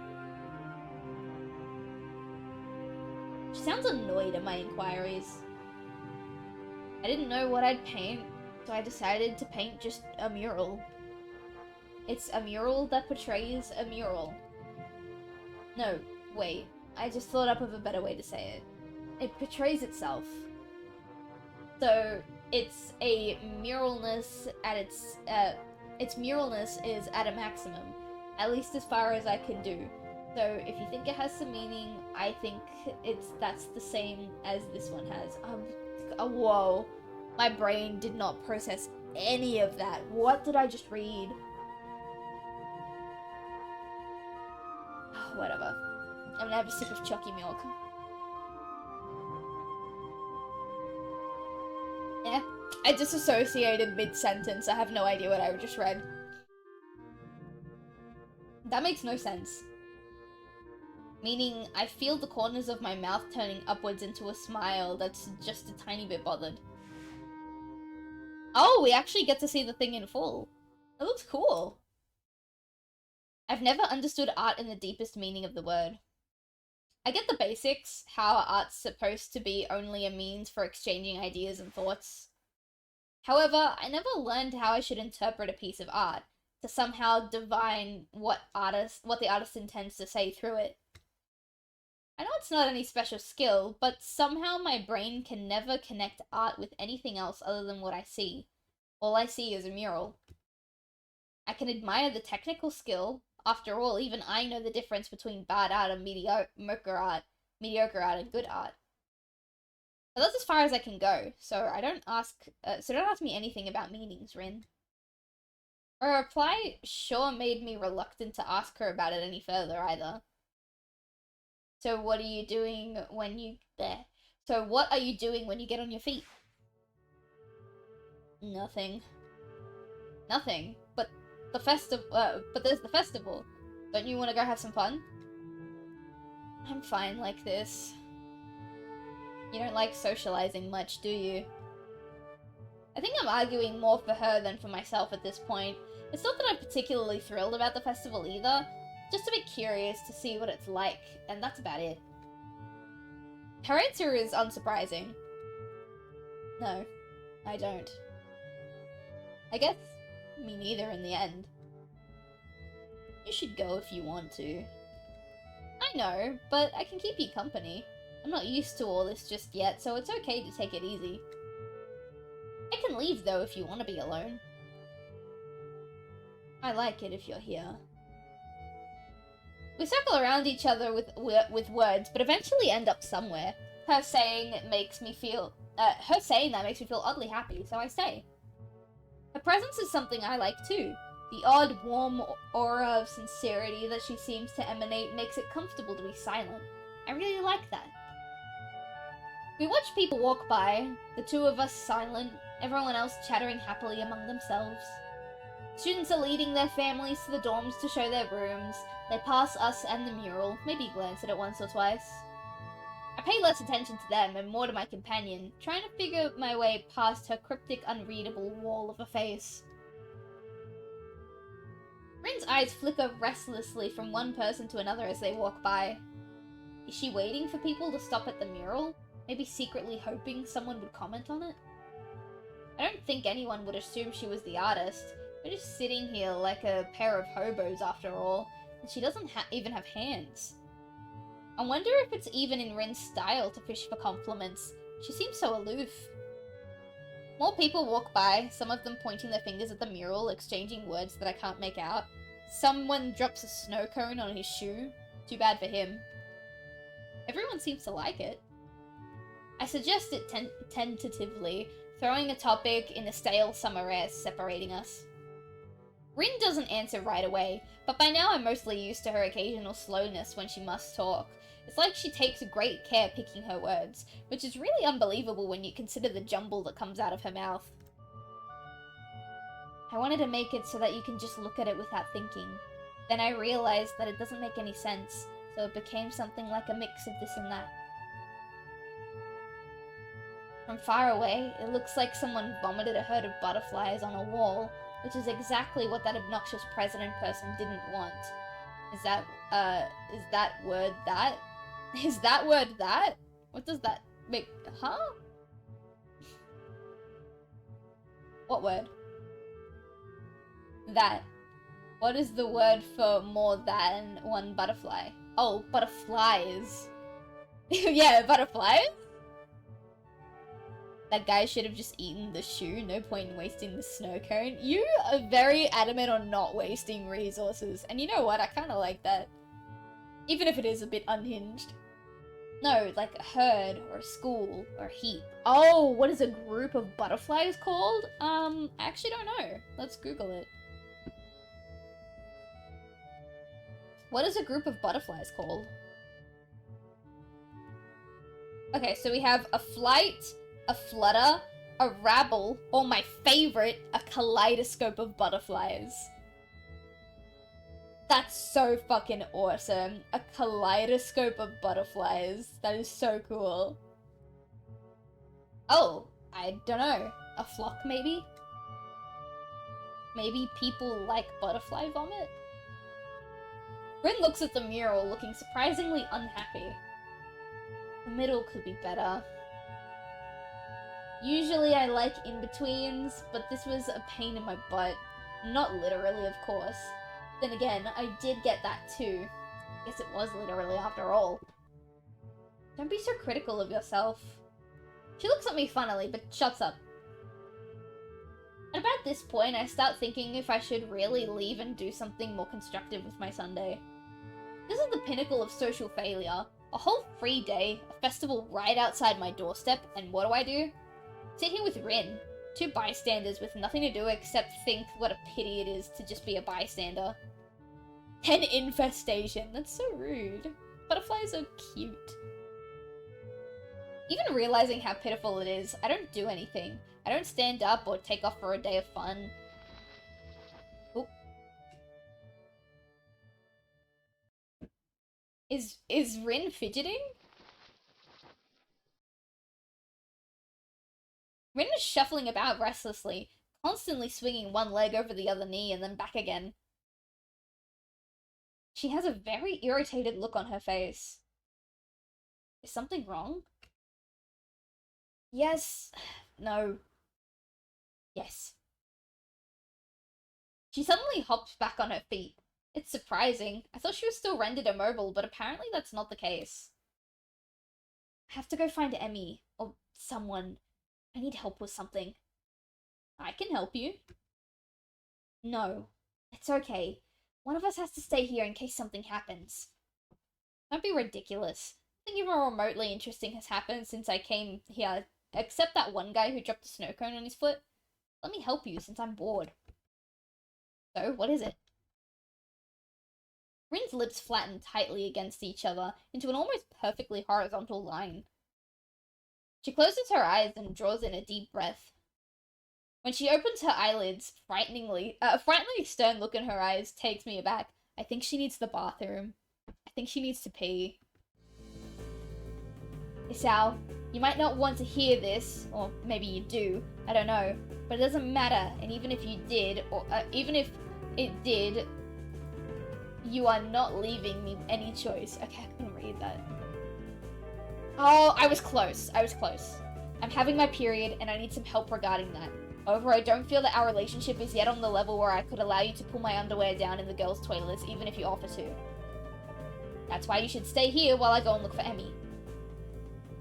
As blood rushes to my cheeks like the rising tide, my brains try desperately to search for an answer. But the only thing I can think of is how that was the most coherent thing I have heard coming out of Rin's mouth during these 4 days I have known her. Okay, Hisao, here's what the correct thing to do is.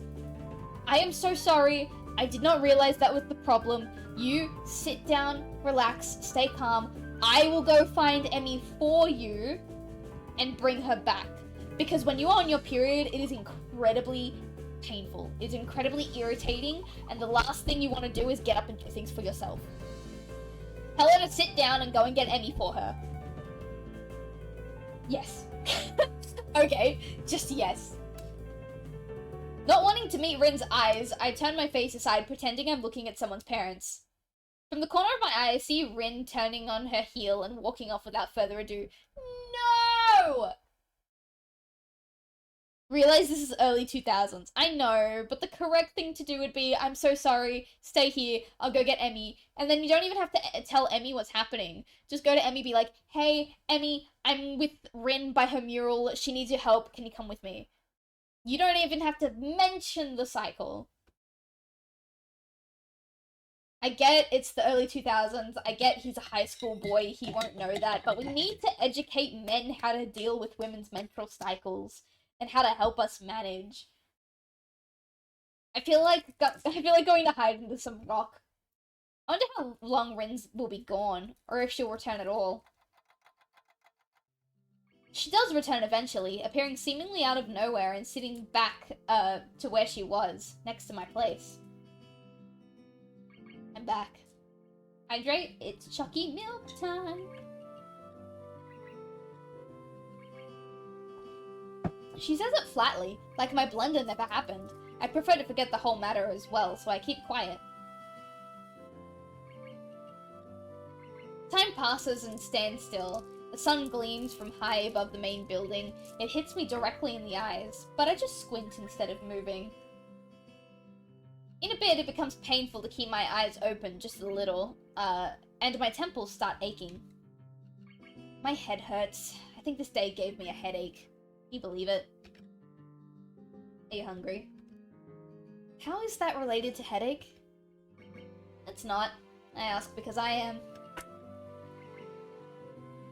Her oblivious seriousness melts my irritation with this ridiculousness, and I find the corners of my mouth turning slightly upward again.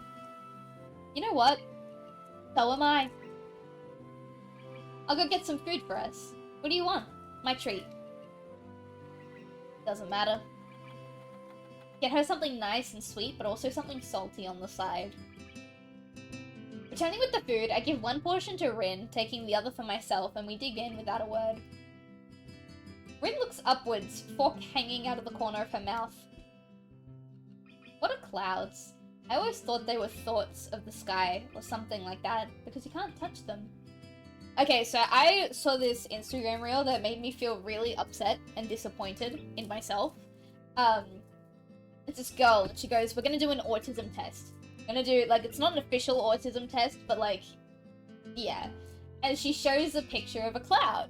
And she points at it, she goes, what do you call this? What is this? And my brain, my silly little brain goes, that's a cumulonimbus, because it's a fun word. And she goes, if you said it's a cloud, or a storm cloud, or anything like that, you're probably neurotypical. You're fine. But if you said cumulonimbus, and I'm like, oh god, no. And she goes, you are either autistic or a meteorologist. And I feel like if you're a meteorologist, you kinda have to be a little autistic. I'm really sorry for you. And I've been thinking about that TikTok for a week, because I just sit there and I'm like, oh, dang it. I got the cumulonimbus autism. It's so stupid. You thought that, like, you thought like that when you were a kid? XD. Yeah, I know. No. Last week. Maybe because sometimes my thoughts are like clouds. Fluffy and white and slow. Like the sky was in my mind, and my mind was the sky. The sky of your mind? Close your eyes and think of sky. You won't be able to think of anything else until you stop. I try it. It works. Magic? Opening my eyes, I see Rin studying me with her face. It feels uncomfortable because she doesn't say anything. I turn away. The clouds are water. Evaporated water. You know, they say that almost all of the water in the world will at some point of its existence become part of a cloud. Every drop of tears and blood and sweat that comes out of you, it'll be a cloud. All the water inside your body too. That goes up there sometime after you die. It might take a while though. Your explanation is better than any of mine. Because it's true. That must be it. I carry on eating the food before it gets cold. The wall offers a bit of blessed shade in the sun as the sun revolves around the dome of the sky. But the afternoon is already slowly making way for evening, so our lunch becomes more of a dinner, or whatever the word is for an irregular meal like this. Despite what I decide to call it, it certainly hits the spot. I haven't eaten a bit since forever. My appetite filled, I let out a satisfied sigh. Rin hasn't eaten all of hers, but seems to be done with her food as well. I lean back, taking in the atmosphere. The crowd has thinned already, but the activities are still going. Everyone seems to be enjoying themselves. Nemi, what are you doing up here, buddy? What are you doing up here, my gobbledygoo? My fluffy fool? My sugar plum? What's going on? What's going on? Hey, kitty pie. Hey, Nemi. Hey, Nemi, baby. Aw. Hey, Nemi. Yeah. Aw, thanks, Bubba. I'm trying to date a girl with no arms. She won't be able to give you pets. Not with her hands, at least. You have to get used to foot pets. Love you. And why not? It's warm. The kind of perfect summer day when it's hot, but not too hot for comfort. The sun will set soon. Time really has flown by. We've been sitting here for 6 hours. Yeah, we have. Do you want to do something else now? No, not really. Have you played the game that doesn't exist yet? Deadlock? No, I haven't. That sounds vaguely familiar, though. Me neither. She adjusts her position and leans against the wall, and I follow her lead, relaxing my own body. For minutes on end, we sit here without saying a word. Oh, sorry, Nemi's getting in the way. My son? My fluffy boo-boo? You want to be on this side now? I'm trying to feel Rin's mood from her demeanor. The tension of her muscles, the tiny expressions fleeting on her face. It's no use. She's unreadable as always. The crowd swells to and fro, people happily chattering with each other. Very few people pay real attention to the mural, and even less to us. Lemmy, you can't keep moving spots on the desk. Pick a spot and stay there. I'm trying to stream. I fiddle with a few odd pebbles absentmindedly.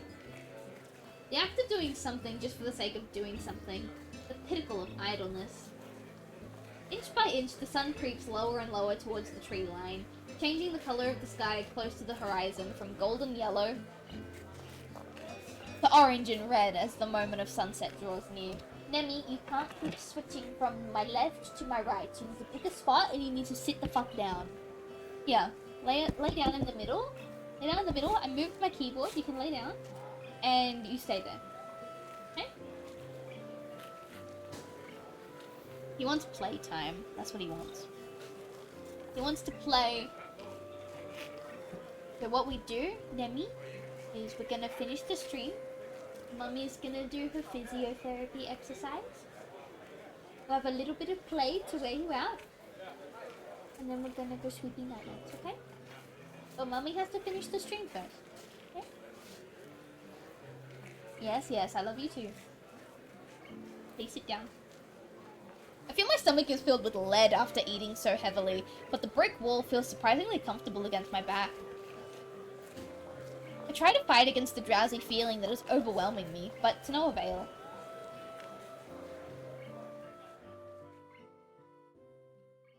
Did we seriously fall asleep by the mural? Ooh. I wake up with a start. A low boom reverberates through the school grounds, after images of bright sparks flash through my vision like stars. Something rises towards the skies from the direction of the sports field. A tail of fire trails behind it until it bursts of red and yellow flame. Oh my god. A tail of fire trails behind it until a burst of red and yellow flame lights the sky above the school with another loud boom. Fireworks. The sudden flash of lights against the canvas of the night sky awakens me to realize that it's actually really dark already. How long did I sleep? I feel groggy and can't feel my right arm. Oh, because she fell asleep on our arm. Bet. As I attempt to flex it, I realize why. Rin is leaning heavily against my shoulder, almost falling onto my lap. Hell yeah. Chat, we did it. Chat, we got the final girly. She's fast asleep, not even fazed by the fireworks. Her mouth is slightly open and her eyes are peacefully closed, a sleeping, childlike face of the innocent. I shake Rin gently with my free arm, trying to wake her up or failing that, move her so that my other arm is liberated from its pinch. Rin's face twitches and her eyelids shut tighter, as if to resist waking up. She gradually opens her eyes, but keeps them half closed, letting the light of the fireworks sneak just past her eyelashes so that her green irises mirror the bright flashes of explosions, then looks up at me and frowns. Just a little while longer, okay? Rin's voice is drowsy and slow, leaving her almost I can't read on OBS, and I can't look at my monitor because my cat's in the way. Unintelligibly muttered words hanging lazily in the air. It seems she's not entirely aware of the situation. Rin's head drops back on my shoulder as she leans against me with all her weight. She snuggles against my side, trying to make herself comfortable, but making me feel very uncomfortable at the same time.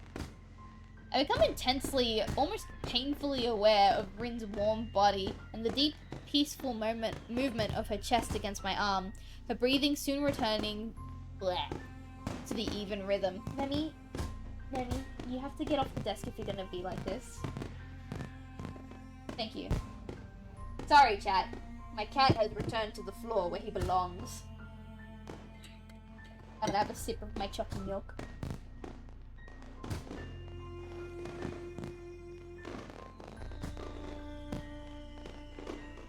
I can't help admiring her gift for sleeping, or the ease of mind of hers to use someone she has known for less than a week as a pillow. The rockets rise up to the sky one at a time, breaking into flowers of red, green, and gold, accompanied by the oohs and ahs of the audience. I try to push Rin's disconcerting proximity out of my mind, for what can I do about it? I just hope her short while really is that. Sorry. Fucking read. One by one, the glittery bursts are born and die in the blink of an eye, coloring the dark night sky into a constantly changing abstract painting. Forgive me for asking this a second time, but do you have a Discord by any chance? If you type !Discord in the chat, it should provide a link. I am not entirely sure. I don't know why !Discord is removed from the... Oh! Sorry, I had to click out of the game. I think... Hang on. Yeah, there you go. Let me put !Discord back in the stream title.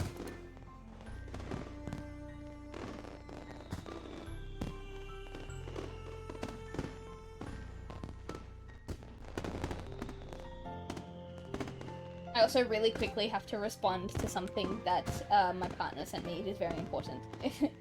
Hang on.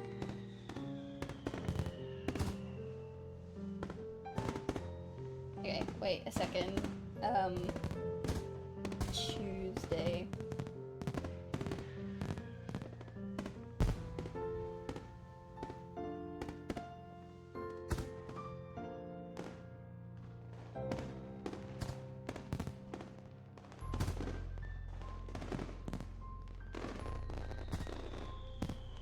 Sorry, that's a pretty big deal.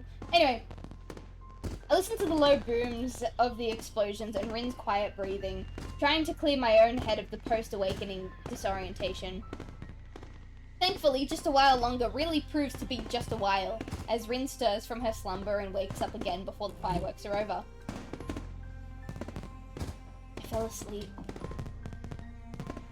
She finally opens her eyes completely and blinks a few times. You fell asleep on top of me. Twice.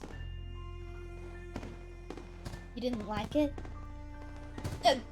Well... Despite the inconclusive stammering, Rin sits upright, drawing herself away from me. Well, you are heavy. It's a lie. She weighs next to nothing, but I have to get a jab back at her, even if it's under the belt. My mock protest fails to draw any reaction, as Rin's attention is drawn upwards to the flashes of the fireworks. She seems hypnotized by the colourful play of the explosions. A slight tingling sensation goes up and down in my arm as blood starts to circulate again. It's unpleasant, but it helps me get rid of the dizzy feeling. More and more rockets rise up to the sky, the bright colours of their explosions reflecting from the clouds. Both of us stare at the fireworks fixedly, though through the canopy of the trees, enthralled by the show. We would get a vastly better view of the sky if we moved even a couple of yards, but neither of us bothers to even suggest it. I really do like fireworks, even though looking at them makes me feel kind of sad. I think. It's like they want you to look at them so badly that so they're loud and bright, but when someone looks, they're already gone. It's like they were not even real. They are real. I can tell you that. All of this is real, you know? If you think about it, nothing really lasts for long. Even something like my life or yours is just a blink of an eye in the history of everything. Like one of those rockets. Poof, and we're gone. But we're here, aren't we? Yeah, this is reality. Rin sitting next to me, the loud bangs of the fireworks, the vast, unlimited sky. These things are definitely real, even though they won't stay here forever. I feel warm inside, and I wonder if it's because Rin is so close to me, or just the feeling of being alive. I don't really know what I should say next. It's alright. Maybe I'm just talking to myself. But you know, fireworks are pretty. But in the end, isn't it somehow silly to spend so much money on a fraction of a second worth of pretty sparkles? Rin rips her gaze off the still ongoing spectacle and leans backwards, looking at me with a repulsed face. Oh no! Wow, I never expected you to be such a cynic. Cynic is a pretty harsh word. Rather than that, I think of myself as a realist. Isn't a realist just a word a cynic calls himself? Final rocket goes out with a bang of silver and blue, leaving the grounds eerily silent for a moment until the crowd starts moving towards the main gate, like cattle herd. Sorry, I've got something in my eye. I think it's one of Nemi's little bits of foof when he came up here on the desk. I think it's gone. I'm not sure. Wisps of grey smoke drift towards the dorms from the sports field. The pungent, sulphurous smell of gunpowder carries along, feels like it sticks to my hair and clothes. Was that it? I think so. I stand up and stretch my sore back. Sleeping against a brick wall wasn't such a good idea after all. Rin stands up as well and turns to face me, with an expectant gaze on her tired features. Although she seems to have trouble focusing her eyes, she's looking straight at me. Something I feel has not occurred too often in the past week. So... I suddenly realize that we have been almost on a date here, as if by accident, even if we did nothing. But it wasn't, so why is blood rushing to my cheeks and my speech stammering?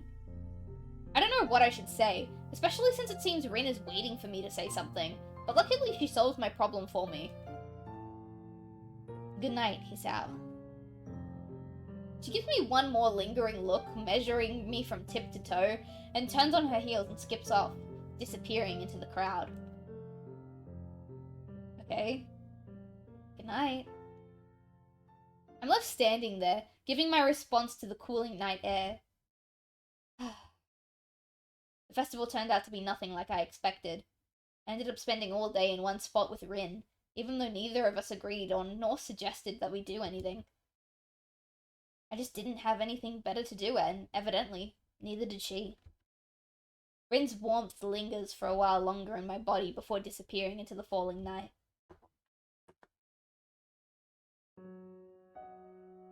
Ooh! I love getting animated stuff in these games.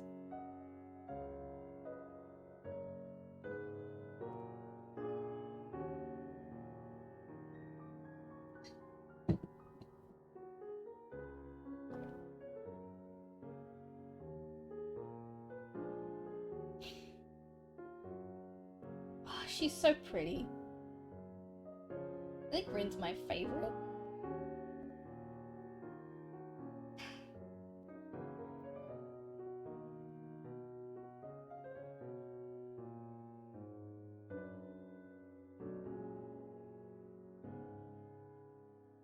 Might have to leave early now because I have lots of plans tomorrow, which will be busy. That's okay. Thank you for stopping by.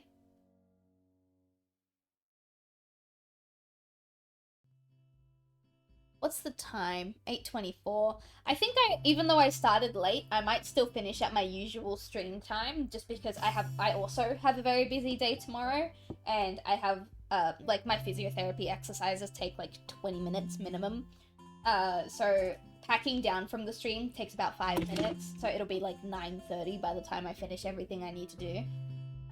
So I might still finish at the regular time. I'm sorry tonight's stream is shorter than usual. I got home and I felt icky and I needed to have a shower. But anyway, we still have half an hour. It's already 8:30, but this morning class has not yet begun. We were supposed to have physics, but the teacher is nowhere to be seen. Had I known this beforehand, I would have slept in too. Suddenly, the classroom door slams open and Muto grunts his morning greeting with us to us from the doorway. Have we read any of this? I'm curious. Okay, no, we haven't. Good morning, everyone. Muto looks like he has not slept at all. The stubble, the messier than normal hair, the stained dress shirt, create a less than favorable impression. I guess he had fun last night at the festival too. Excuse my being late. I ran into unexpected problems. I'm usually not one for festivals like this, but I hope you all had a good time. After all, these sorts of events are important for you all, since they give you a short reprieve from schoolwork. The class replies with various degrees of enthusiasm, and Muto proceeds to take a roll and get started. Right then. Today's study is photon particle physics. That sounds cringe. Before long, I've descended into a comfortable coma-like state along with the rest of the class, leaving Muto's rambling speeches pass through one ear and exit the other without leaving a trace. Nemi. We still have 30 minutes, Nemi. We will play after the stream, Nemi.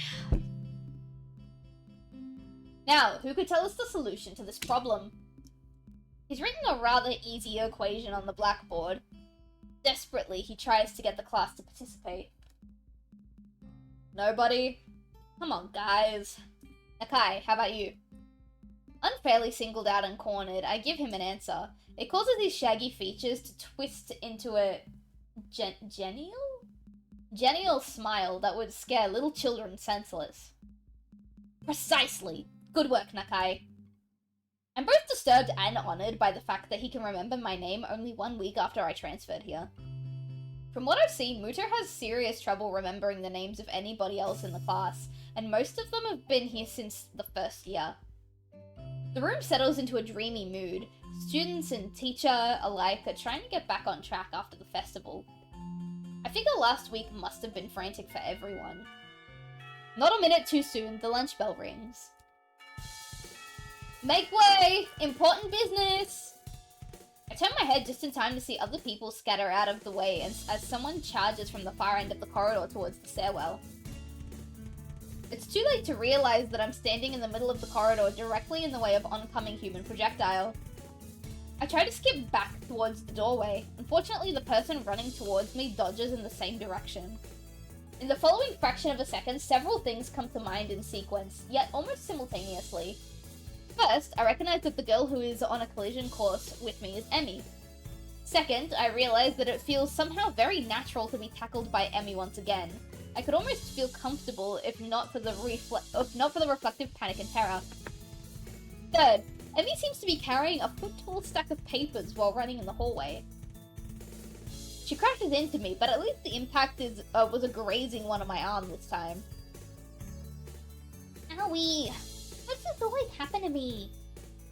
Gee, I wonder, could it possibly have anything to do with you running through the corridor like you were on fire? She whimpers regretfully like a hurt puppy. The sight makes me regret my snappish comment the very instant it emerges from my lips. I don't regret it. Fuck you, Emmy. Sorry. I have no reason to hate her in this timeline. It's the timeline where we went to the festival with her that I hate her. But I was in a hurry. I can tell. Sorry. Don't worry about it. Emmy wails weakly one last time and rubs her forehead as if to expel the ache while her gaze sweeps over the hallway floor. As she notices her neat stack of papers spread all over the floor in one big mess, she lets out a horrified yelp. Ah! The printouts! Oh no, what am I gonna do? Teacher will give me hell if they get dirty.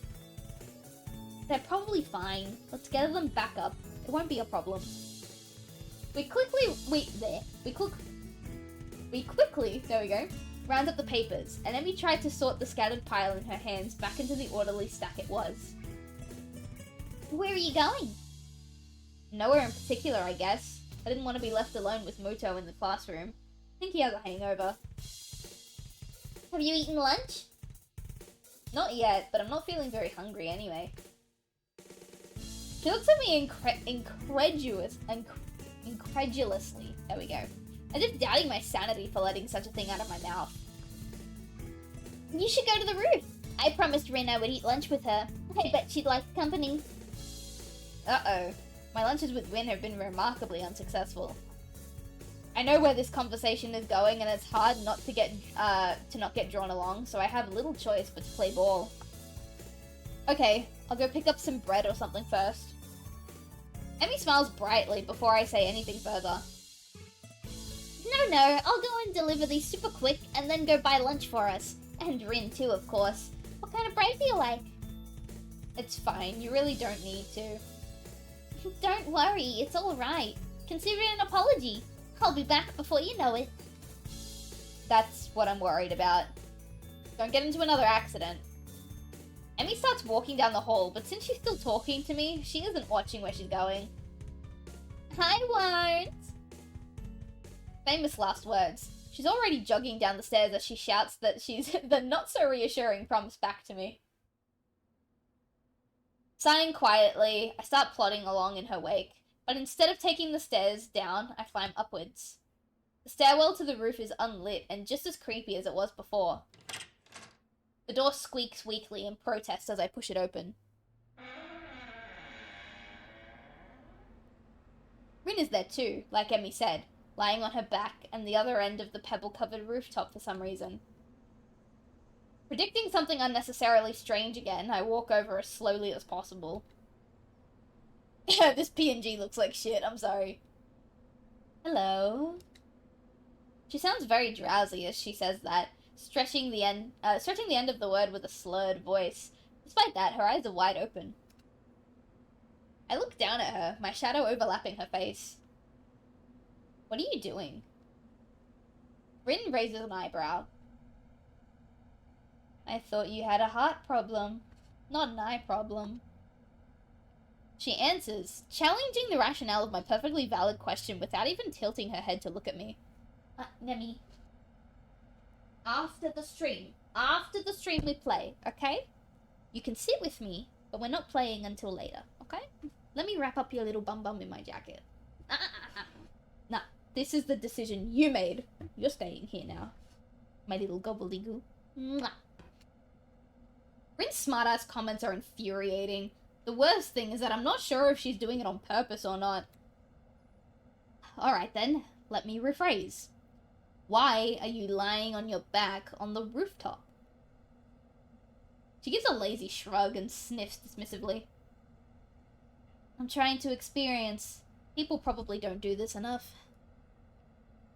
What exactly are you trying to experience here? I can't really tell, but there's probably a reason people don't do whatever. She's playing dodgeball with me again, answering my attempts of small talk with riddles that I want to puzzle out. Sorry, my cat's being difficult. Nemi's being so difficult tonight. Hey, that's the microphone. Baba. Baba. I'm gonna bonk you. Bonk. Aw, he was so sad. I went to bonk him, and the split second between me raising my hand and me bonking him, he closed his eyes and leaned forward because he thought I was gonna pet him. I'm sorry. Anyway. But I don't want to ignore her either. Smarta's comments are what makes her the best. She's awesome. I love her. I'm gonna quickly turn the heater off because last time I streamed with the heater on, I forgot to turn it off. And it was really scary. Yeah, but the reason that everyone's too busy with their lives to pay attention to do really important things. Like watching the sky. She tears her gaze away from the sky and finally looks straight at me. The penetrating deepness of her eyes once she focuses on them, on something is startling. You know, if you were a girl, I would be able to see your panties. If I was a girl, I wouldn't come this close to anyone who tried to sneak a peek at my panties. I have that much common sense. I wouldn't either, but sometimes it can't be avoided. Like now, for example. To tell you the truth, I don't even really want to peek at your panties, though. Underpants are the soul of a girl. You shouldn't peek at someone else's soul, even if you're not a girl. As a guy, I guess I can understand that. To us, there's some sort of half-mythical object that we can't quite comprehend. Yeah, that's exactly how I think about them too. What a coincidence. It really is. So, did you have world history in the morning class? I skipped class. To do this? Well, I'm not actually doing what it looks like I'm doing. Or at least I think that's what I think what I'm doing doesn't look like what I look like. But from your perspective, probably? Yeah, I skipped class to do this. I guess whatever your reason is as good as any. Giving into the tired feeling in my legs, I sit down on the roof next to Rin. The pebbles are not the most comfortable bed in the world, but if she can stand it, then I should be able to as well. What are you waiting for? Try it. I bend my neck backwards to take a look at where she's looking. The silvery blue sky, dotted by herds of cloud sheep, fill my field of vision entirely. While it's pretty, the view is nothing special, even though the weather is fair. I give a shrug, trying my best to imitate the nonchalant manner which Rin seems to have evolved to perfection, and lie down on my back. The stones poke at my back, through my thin shirt whenever I shift weight even a little, forcing me to keep as still as possible. I try to ignore the discomfort and myself, instead concentrating on the vastness over us. Far above, the summer clouds drift soundlessly across the dome of the sky. Neither of us has anything to say, thus silence covers the rooftop. The subdued noise of the students on their lunch break, cicadas, or cicadas, however you want to pronounce it, in the sky, and traffic buzzing past the school are humming pleasantly somewhere in the background. Listen, I had a great time yesterday. Did you? Well, to be honest, no. But it was alright. It was probably the longest time I've ever sat in one place without doing anything, which is kind of impressive. I try to make it sound as convincing as possible. Is that impressive? I think it is. I'm usually too restless to do anything like that. I think I had a good time too. A cloud passes above us, casting a shadow on the school. A chill surges through me from the sudden change of sunlight to shade. I realize that summer is not in full bloom quite yet. The only measure of time passing is the slow pace of the clouds moving towards the town. Stray beams of golden sunlight leak through the gaps, blinding me for a moment whenever they hit directly in the eyes. The blue of the sky looks so unreachable. This reminds me of the time I spent in the hospital, where I was bored out of my mind on a daily basis. Somehow, it didn't matter after a while. I learned to appreciate other things besides watching TV and gossiping with people I didn't even like. A comprehensive sensation of calmness spreads from my sight to my other senses, finally hitting my brain. An aeroplane zooms by, leaving two thin contrails in its wake like a pair of chalk lines drawn from one end of the sky to the other. I wonder where it's heading. The low din of its engines carries all the way down into my ears, although it's barely audible over the racket from the quad. It's nice. It's nice, but I don't understand why this is more important than going to class. Isn't it good to do something you like? Every once in a while? Of course, but what are you doing? Emmy has snuck up on us without either noticing, and it's only a step away from me, holding several packages of wrapped plastic film in her arms. She leans forward and peeks over me, overshadowing my face almost exactly the same way I overshadowed Rin's before. Oh no, are we gonna see Emmy's panties? I wonder how weird this looks, the two of us lying on our backs on the rooftop. And that's what I asked too. I would be more concerned about what you're doing. If I were you, I wouldn't come that close to people who could see your panties. Rin! Okay, we're not gonna see her panties, thank God.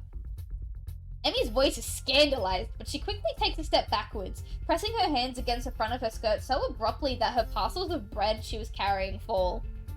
Boy, shut the fuck up and be present in the moment with the woman, or the empty mess that is your heart will be seared by the venom of your mistakes with no balm that can soothe it. That goes so hard. You're so right though, Rogue. I quickly avert my eyes and glance angrily at Rin. She pretends not to see me. His Sal isn't like that, right? Right. Emmy scowls at Rin and crouches down to pick up the packages. She wipes the dust off them and skips lithely around me to Rin's other side where she sets herself down. Anyway, here's your bread. Sorry it took a while. That's alright. Thanks for treating me. I put myself up to a seating position and gratefully accept the bread Emmy is offering. Hydrate? I'm out of chalky milk. No. Oh, there's a tiny, tiny bit left. There we go. All three of us ravenously dig into our simple meals. The bread is surprisingly decent and readily fills my stomach. I follow from the corner of my eye, the skill of which Rin handles her bread between her feet. I haven't seen you on the track in a few days. Oh, right. I figured it was too heavy a routine for me to start with. So you've been doing something else? I've been considering my options. She frowns, but doesn't pursue the issue further, for which I am thankful. Emmy seems pretty headstrong, and I wouldn't really want to get pestered by her about this on a daily basis. I have enough burdens to bear with Shizune and Misha already. I'm so glad that this version of Hisao just sees Emmy as another burden. I'm so glad. We barely finish the lunch before the bell rings, calling us back to our classroom. Hee-chan! Misha waves at me as soon as I enter and starts talking before I even make my way across the classroom. How was your festival? Did you have fun? Still somewhat undecided on that. I'd say probably. Why? Just asking! Her eyes glint in a way that tells me she's not just asking. I can't even start to guess what her motives though. As the well-timed entrance of the English teacher prevents us from talking further, Misha falls back to plan B. I was there all day with Shi-chan. We had a lot of fun. Weren't you supposed to be doing work? Don't worry, everything went really well. I don't reply to that, and she leaves me alone after Shizune demands her attention. My own attention, on the other hand, is directed out the windows. Now that I look at it from here, through the window and the foliage outside, the sky seems smaller. I catch only small glimpses of blue. Everything else is a clutter of noise, right in the middle of my field of vision. What experience did Rin want out of staring at the sky? Surely she's done it before. Everyone has. It's no use trying to guess her mind. If I don't do that, then I have no excuse for not concentrating on the teacher's words. I look at the scribbles appearing on the blackboard, trying to figure out the meaning with little success. English is not really my favorite subject. We have a strong mutual dislike for each other.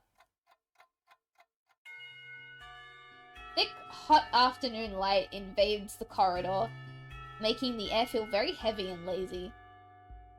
My body feels weighed down by it as I drag it 2 doors down the hallway to the art classroom. Maybe this is part of the reason why I didn't join any clubs before. Afternoons just aren't suited for activity. We're not so good at it ourselves, but oh yeah, I agree. I knock on the door of the art room and open it. A girl who is possibly doing something important with the scroll of paper she's carrying turns to reckon me, and smiles in a sweet, if a bit confused manner. Hello? This is the art club, right? Yeah? Are you interested in joining? Yeah. In fact, I might have already done so, but we'll see. I give her a weak smile, and her own widens a notch, making me feel less nervous. Great. Have a seat then. We'll start when the teacher gets here. Without even scouting the room for a good spot, I walk quickly to the back of the room and settle myself on a free seat apart from everyone else. Oh, there's Rin, I can see her. A few other members are lounging in their seats waiting for the teacher. Rin sits alone in a window seat looking outside. She's the only person here that I know, although a guy I've never really gotten along with from my own class is here too. I think he's talking about the guy in the front with the patch on his ear. I think that's the guy. Nobody else comes to greet me. Maybe introductions are left for later, so I just settle for silent observation as well. One boy has sunglasses on. An odd sight for indoors, if we're not for Yamaku. I bet he's the blind student Rin was talking about. The wait proves to be extremely short. Nomiya walks over to the stand behind the desk in 3 long strides, and then gives a smile and flamboyant greeting. Good afternoon, everyone. First things first, Hisawa is a new member, so everyone get along with him. He winks at me unsettlingly. All 8 members of the club, including myself, answer his greeting with considerably less enthusiasm. Still, people finally straighten up in their seats and begin to pay attention. I think some of you still have projects to work on, so please continue with those if you like. As for the rest, I was thinking that today we could do some rough studies. Afternoons of snacking and playing Russian roulette with your local Chinese gangster? That sounds like a very intense afternoon. Nobody answers except with some unintelligible, unintelligible, I got that right, murmurs, which Nomiya apparently interprets as a unanimous approval. Alright then, everyone not working on other projects, choose a partner and draw a sketch of one another. You should be able to complete this today, but if not, we can continue next time, or even do it again if you find it interesting. Remember to pay attention to lighting and shadow and give it your best. Pairing up? I feel pretty awkward about it, hardly knowing anyone here. Wish someone would ask me to be their partner. People stand up and move their chairs closer together, but nobody comes to me. Pretty soon everyone else is paired off. Friends team up with each other, but I'm left alone. Oh, there's Rin. She's sitting in the furthest corner of the classroom, still staring out the window and seemingly uninterested in taking part in the exercise. Oh my god, please read. Lol, middle school? Yikes. Since she's the only other one without a partner, I walk to her seat. I can't see her face because her hair is covering most of it and she's looking away from me. Rin? I call out to her. No response. Hey, wanna partner up? You're the only one I know here. She seems to finally acknowledge my presence, head turning like a robot as she looks to see who's addressing her. Rin doesn't answer, and I don't want to repeat the question either. I'm sure she's heard it the first time. Why doesn't she say anything? It can't be such an awful fate to be paired up with me, can it? She doesn't look at my face, instead stares directly at my chest and stomach. Oh, okay. Why not? Okay, good. Great. I'll get the stuff for us. Looking at the equipment Nomiya has prepared for today's meeting confuses me. Instead of graphite or pencils, we're apparently supposed to do ink sketches. I've never done anything like that before. The teacher, however, seems confident in my abilities to adapt to this medium. Simple! First you do the outlines in ink, you let them dry, then you shade with the diluted ink, and that's called, this is called India ink. It works like watercolors. I love ink blocks. God, I didn't know that this game would bring back ink blocks. I love traditional art with ink blocks. It's really, really fun. Sorry, I needed to gush about that. If you're uncomfortable with it, use a pen instead of a brush for the outlines. Got it. I pick up paper, water cups, one pen for me, one brush for Rin, and ink for both of us. Then I return to Rin.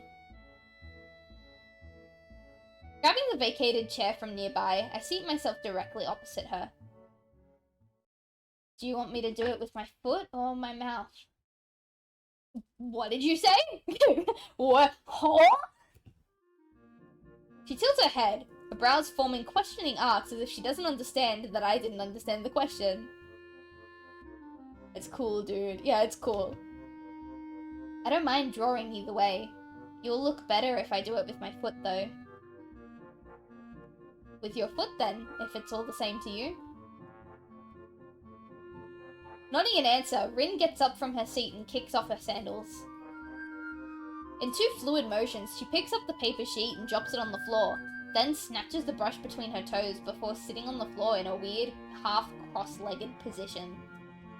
Although I've seen her do everything with her feet already, from eating to painting, this display of dexterity is so prodigious, I think I said it right the first time, that I just stare at her, stunned. Rin contemplates her blank paper intently. The sharp tip of her brush hovers over the paper in anticipation. She then raises her head to see if I'm ready. I quickly turn my face away. Feet. I have a friend who will like this very much. I'll go first.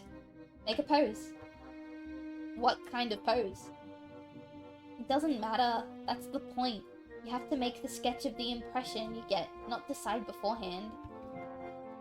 I end up just sitting in my chair, my hands hanging limply between my knees. I look at her, and she looks at me for a moment before beginning. Rin's stare is piercing, but impassive, as if she were trying to absorb a part of me into her own self. I feel like I'm physically shrinking under the pressure of her gaze. I get the feeling that it's the first time since we met Rin is actually looking at me, instead of in my general direction. She sketches with confident, bold sweeps of the delicate brush, not caring about the potentially destructive consequences of an accidentally misplaced stroke. After she's happy with the outline, she stands up to pose for me while stretching her back and legs. This time, she doesn't look at me. Instead, Rin lets her gaze wander around the room. I'm relieved. It's easier to stare at someone when they aren't staring back at you. Even so, I find it hard to get the sketch going. I'm not especially artistically talented, so I'm scared my portrait will turn into something disfigured, especially when compared to my partner's skill. I don't want to embarrass myself too badly on the first try. Rin's not helping the process either. She doesn't stand still even for 10 seconds, tilting her head from side to side to judge her drawing, biting her lower lip, looking unsatisfied, and constantly shuffling around like she was on hot coals. I finally managed to make some headway on my sketch, and with my outlines done, we both start inking the shadow and light. Nomiya passes by and remarks on the beginnings of our sketches. Very good. Understanding figure is easier for a beginner to get a grasp of. But I didn't choose the pose. I look at him and then at Rin in confusion, but he's already moving on to the next pair, and Rin seems unresponsive. Just like when she was painting the mural, Rin has become so engrossed with her work that it seems as if, oh my god. Rin has become so engrossed with her work that it seems she has shut me, the classroom, and the entire world itself, out from her own little sphere of existence. Every now and then she leans backwards, seemingly to get some perspective. Sometimes she bends forwards, leaning down until her nose almost touches the paper. This rocking back and forth looks silly. Suddenly Rin proves she hasn't completely drifted off into a world of her own and speaks. Are you having fun already? She doesn't raise her eyebrows from, She doesn't raise her eyes from the drawing, which is a good thing. The breaking of the silence sends a jolt of surprise through me, as if I'd been electrocuted. I don't know yet. It's hard to say. I can't hear how she replies to my answer because it seems she's suddenly having a private whispered conversation with her sketch. I don't understand how she can draw so well when she has the attention span of a butterfly. As it seems she's lost her interest, I go back to work on my drawing as well. I try to add texture to Rin's hair, to somehow grasp the way the golden afternoon sunlight... I'm so sorry, I keep disassociating mid-sentence. I tried to add texture to Rin's hair, to somehow grasp the way the golden afternoon sun lights her bright red tussle of flame. Tussle of flame? Okay. And transfer it to paper in shades of black and grey. Somehow this pen and bottle of ink seems like such lousy, inadequate tools for the task. Minutes pass, but the sketch doesn't magically look any more like RIN than it did before. Her voice wakes me up from my despair. What about now?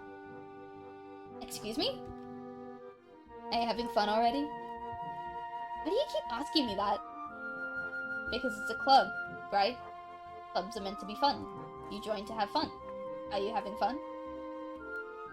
Is it important that I'm having fun? Yes. Okay, I'm having fun. Good. I wonder if I said that just to please her or if I really meant it. I can't really decide which it was. I don't hate this, though. I can honestly say that much. It's good enough for now. As the allotted time to finish the studies quickly ticks away, I desperately try to improve my awful sketch, but it doesn't seem to get any better. I want to start again from scratch, but what would be the point? There's no time for that either. Okay, everyone, that's it for today. Please turn in the drawings on my desk, and I'll see you next Monday. Aw, it's cute! It's so cute. For a beginner artist, this is adorable. I love it. Boy, art isn't about perfection, it's about capturing the imperfect of reality and transforming it into something new. I like that a lot. I glance at my portrait. It doesn't exactly look like RIN. I guess you could say it portrays her, but that might be a bit generous. The nose and the jaw look hideous, the shading is terrible. Granted, it's my first attempt at drawing with ink, but it's still pretty bad. But for a first attempt drawing with ink, I think this is really good. That's not bad. She sneaked up behind me while I was lost in thought. Damn it! I was hoping I could smuggle the portrait to the teacher without you seeing it. Why? I'm not really happy with it. I wish I could draw better. You just need some practice. Could you take my drawing to the teacher too? Curious myself about how the sketch turned out, I peek at the picture from the way Rin was drawing. It looked like she was really into it. Oh wow, that's pretty good. It's excellent. Somehow the seemingly arbitrary strokes come together to form an image of my face, from the shape of my chin to the messy hair to the somewhat gloomy expression. The sketch blows my mind. You're amazing, I wish I was as good as you. Artists generally don't like I wish I was as good as you, so we're gonna go with you're amazing. But I do kind of want to save just in case I like royally fuck this up. Save.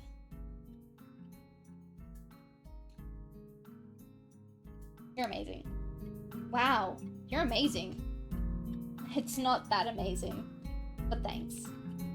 I take a closer look at her work. It's still glistening with slowly drying ink. You know, I look kind of grim here. You do look kind of grim. I mean, I agree, but it's also true otherwise too. Like this you, not the you I made. I do? I think so at least. A simple statement makes me suddenly feel incredibly self-conscious. I feel like I need a mirror right now to confirm or debunk RIN. It's a nasty feeling. Maybe it's just her. I hope it's just her, and that I don't look like that sketch to everyone. It's a good sketch, but somehow I get a really oppressive feeling from it. I see. Anyway, it looks really good. You really are amazing. Thanks. I'm glad I could draw you. You're an interesting person. You're an interesting person too, but that didn't help me much. My self-deprecation has no limits today, but RIN ignores it all. I knew that I could never compare, but to see the difference with my own eyes is quite humbling. See? I tried to make you look like you think a lot, since you did a lot of thinking. And yeah, I might have overdone the fed up with life expression, but cynics are like that, right? I want to resort to something snappy, but Nomiya gives me no time to think, ushering us to the door. Hurry up, you two! While we've been chatting, the rest of the club has taken their leave. I quickly pick up the drawings and take them to the teacher's desk before hurrying after RIN, who has already left the classroom. She's not in the hallway, to my surprise. I wonder where she managed to run off to in just a few seconds. It would have been nice to talk more. Well, not that I had much to say, except maybe get back at her for calling me a cynic. It's surprisingly late. I already got used to school ending at the same time every day, so I feel the extra hours in my head and my gut. My growling stomach reminds me that I'm absolutely ravenous. I'm so hungry that I dare to try anything the cafeteria staff has deemed edible. Even when I see today's delicacy, fried mystery lumps, my steely resolve doesn't fade. I stuff the dinner down without tasting it at all, which is probably for the best. I don't have much homework to do, but what little I have won't get done by itself, so I stroll towards the dormitories. Preparing for the post-homework lull, I knock on Kenji's door. He responds from the other side, although I can't make out what he said. I try the door, but it's locked. After several seconds, the lock clicks open and he opens the door. Hi, hey, could I borrow a book? The library was already closed after I got away from my club meeting. He's squinting even more than usual and his eyebrows are twitching nervously. Club? That's dangerous, man. Indoctrination, groupthink, brainwashing, you name it. Boy, marry the significant beast of a woman, or you'll hate yourself more than you already do, which anyone with eyes can tell is a lot. Ooh! I mean, I agree, snap up RIN, but yikes. High school clubs sow the seeds of conspiracy. Do you know how many secret societies have grown from high school clubs? Watch your back, and don't get too deep in. You might not come back. Yeah, I figured you meant beast. Okay, Kenji. So how about that book? Sure. But return them and don't spoil any of my books. No drinks, no food stains, no bodily fluids. Capiche? Capiche. Capiche, that's what that is. Sure. Thanks. Instead of letting me in, he retreats from the door, closing it again. After a few seconds, he returns with a stack of 3 thick books and hands them over to me. Opening the topmost one, a familiar emblem stamped on the copyright page greets me. Your books? These are from the school library. They're now mine. You stole these? What are you talking about, man? I've been liberating these, from the oppressive feminist movement that controls the library. Please say oppressive feminist movement doesn't mean that poor librarian girl Yuko. She couldn't even oppress a wet towel. Kenji turns away, mumbling something I can't make out, and closes the door behind him. Before going to my own room, I enter the bathroom. While washing my hands, my eyes catch my reflection in the mirror above the sink. I try to look for the grimness RIN saw in me, but it's just the usual me inside the mirror that stares back. I attempt to tell myself that this is what I've always looked like, but I realize I don't remember what I looked like half a year ago.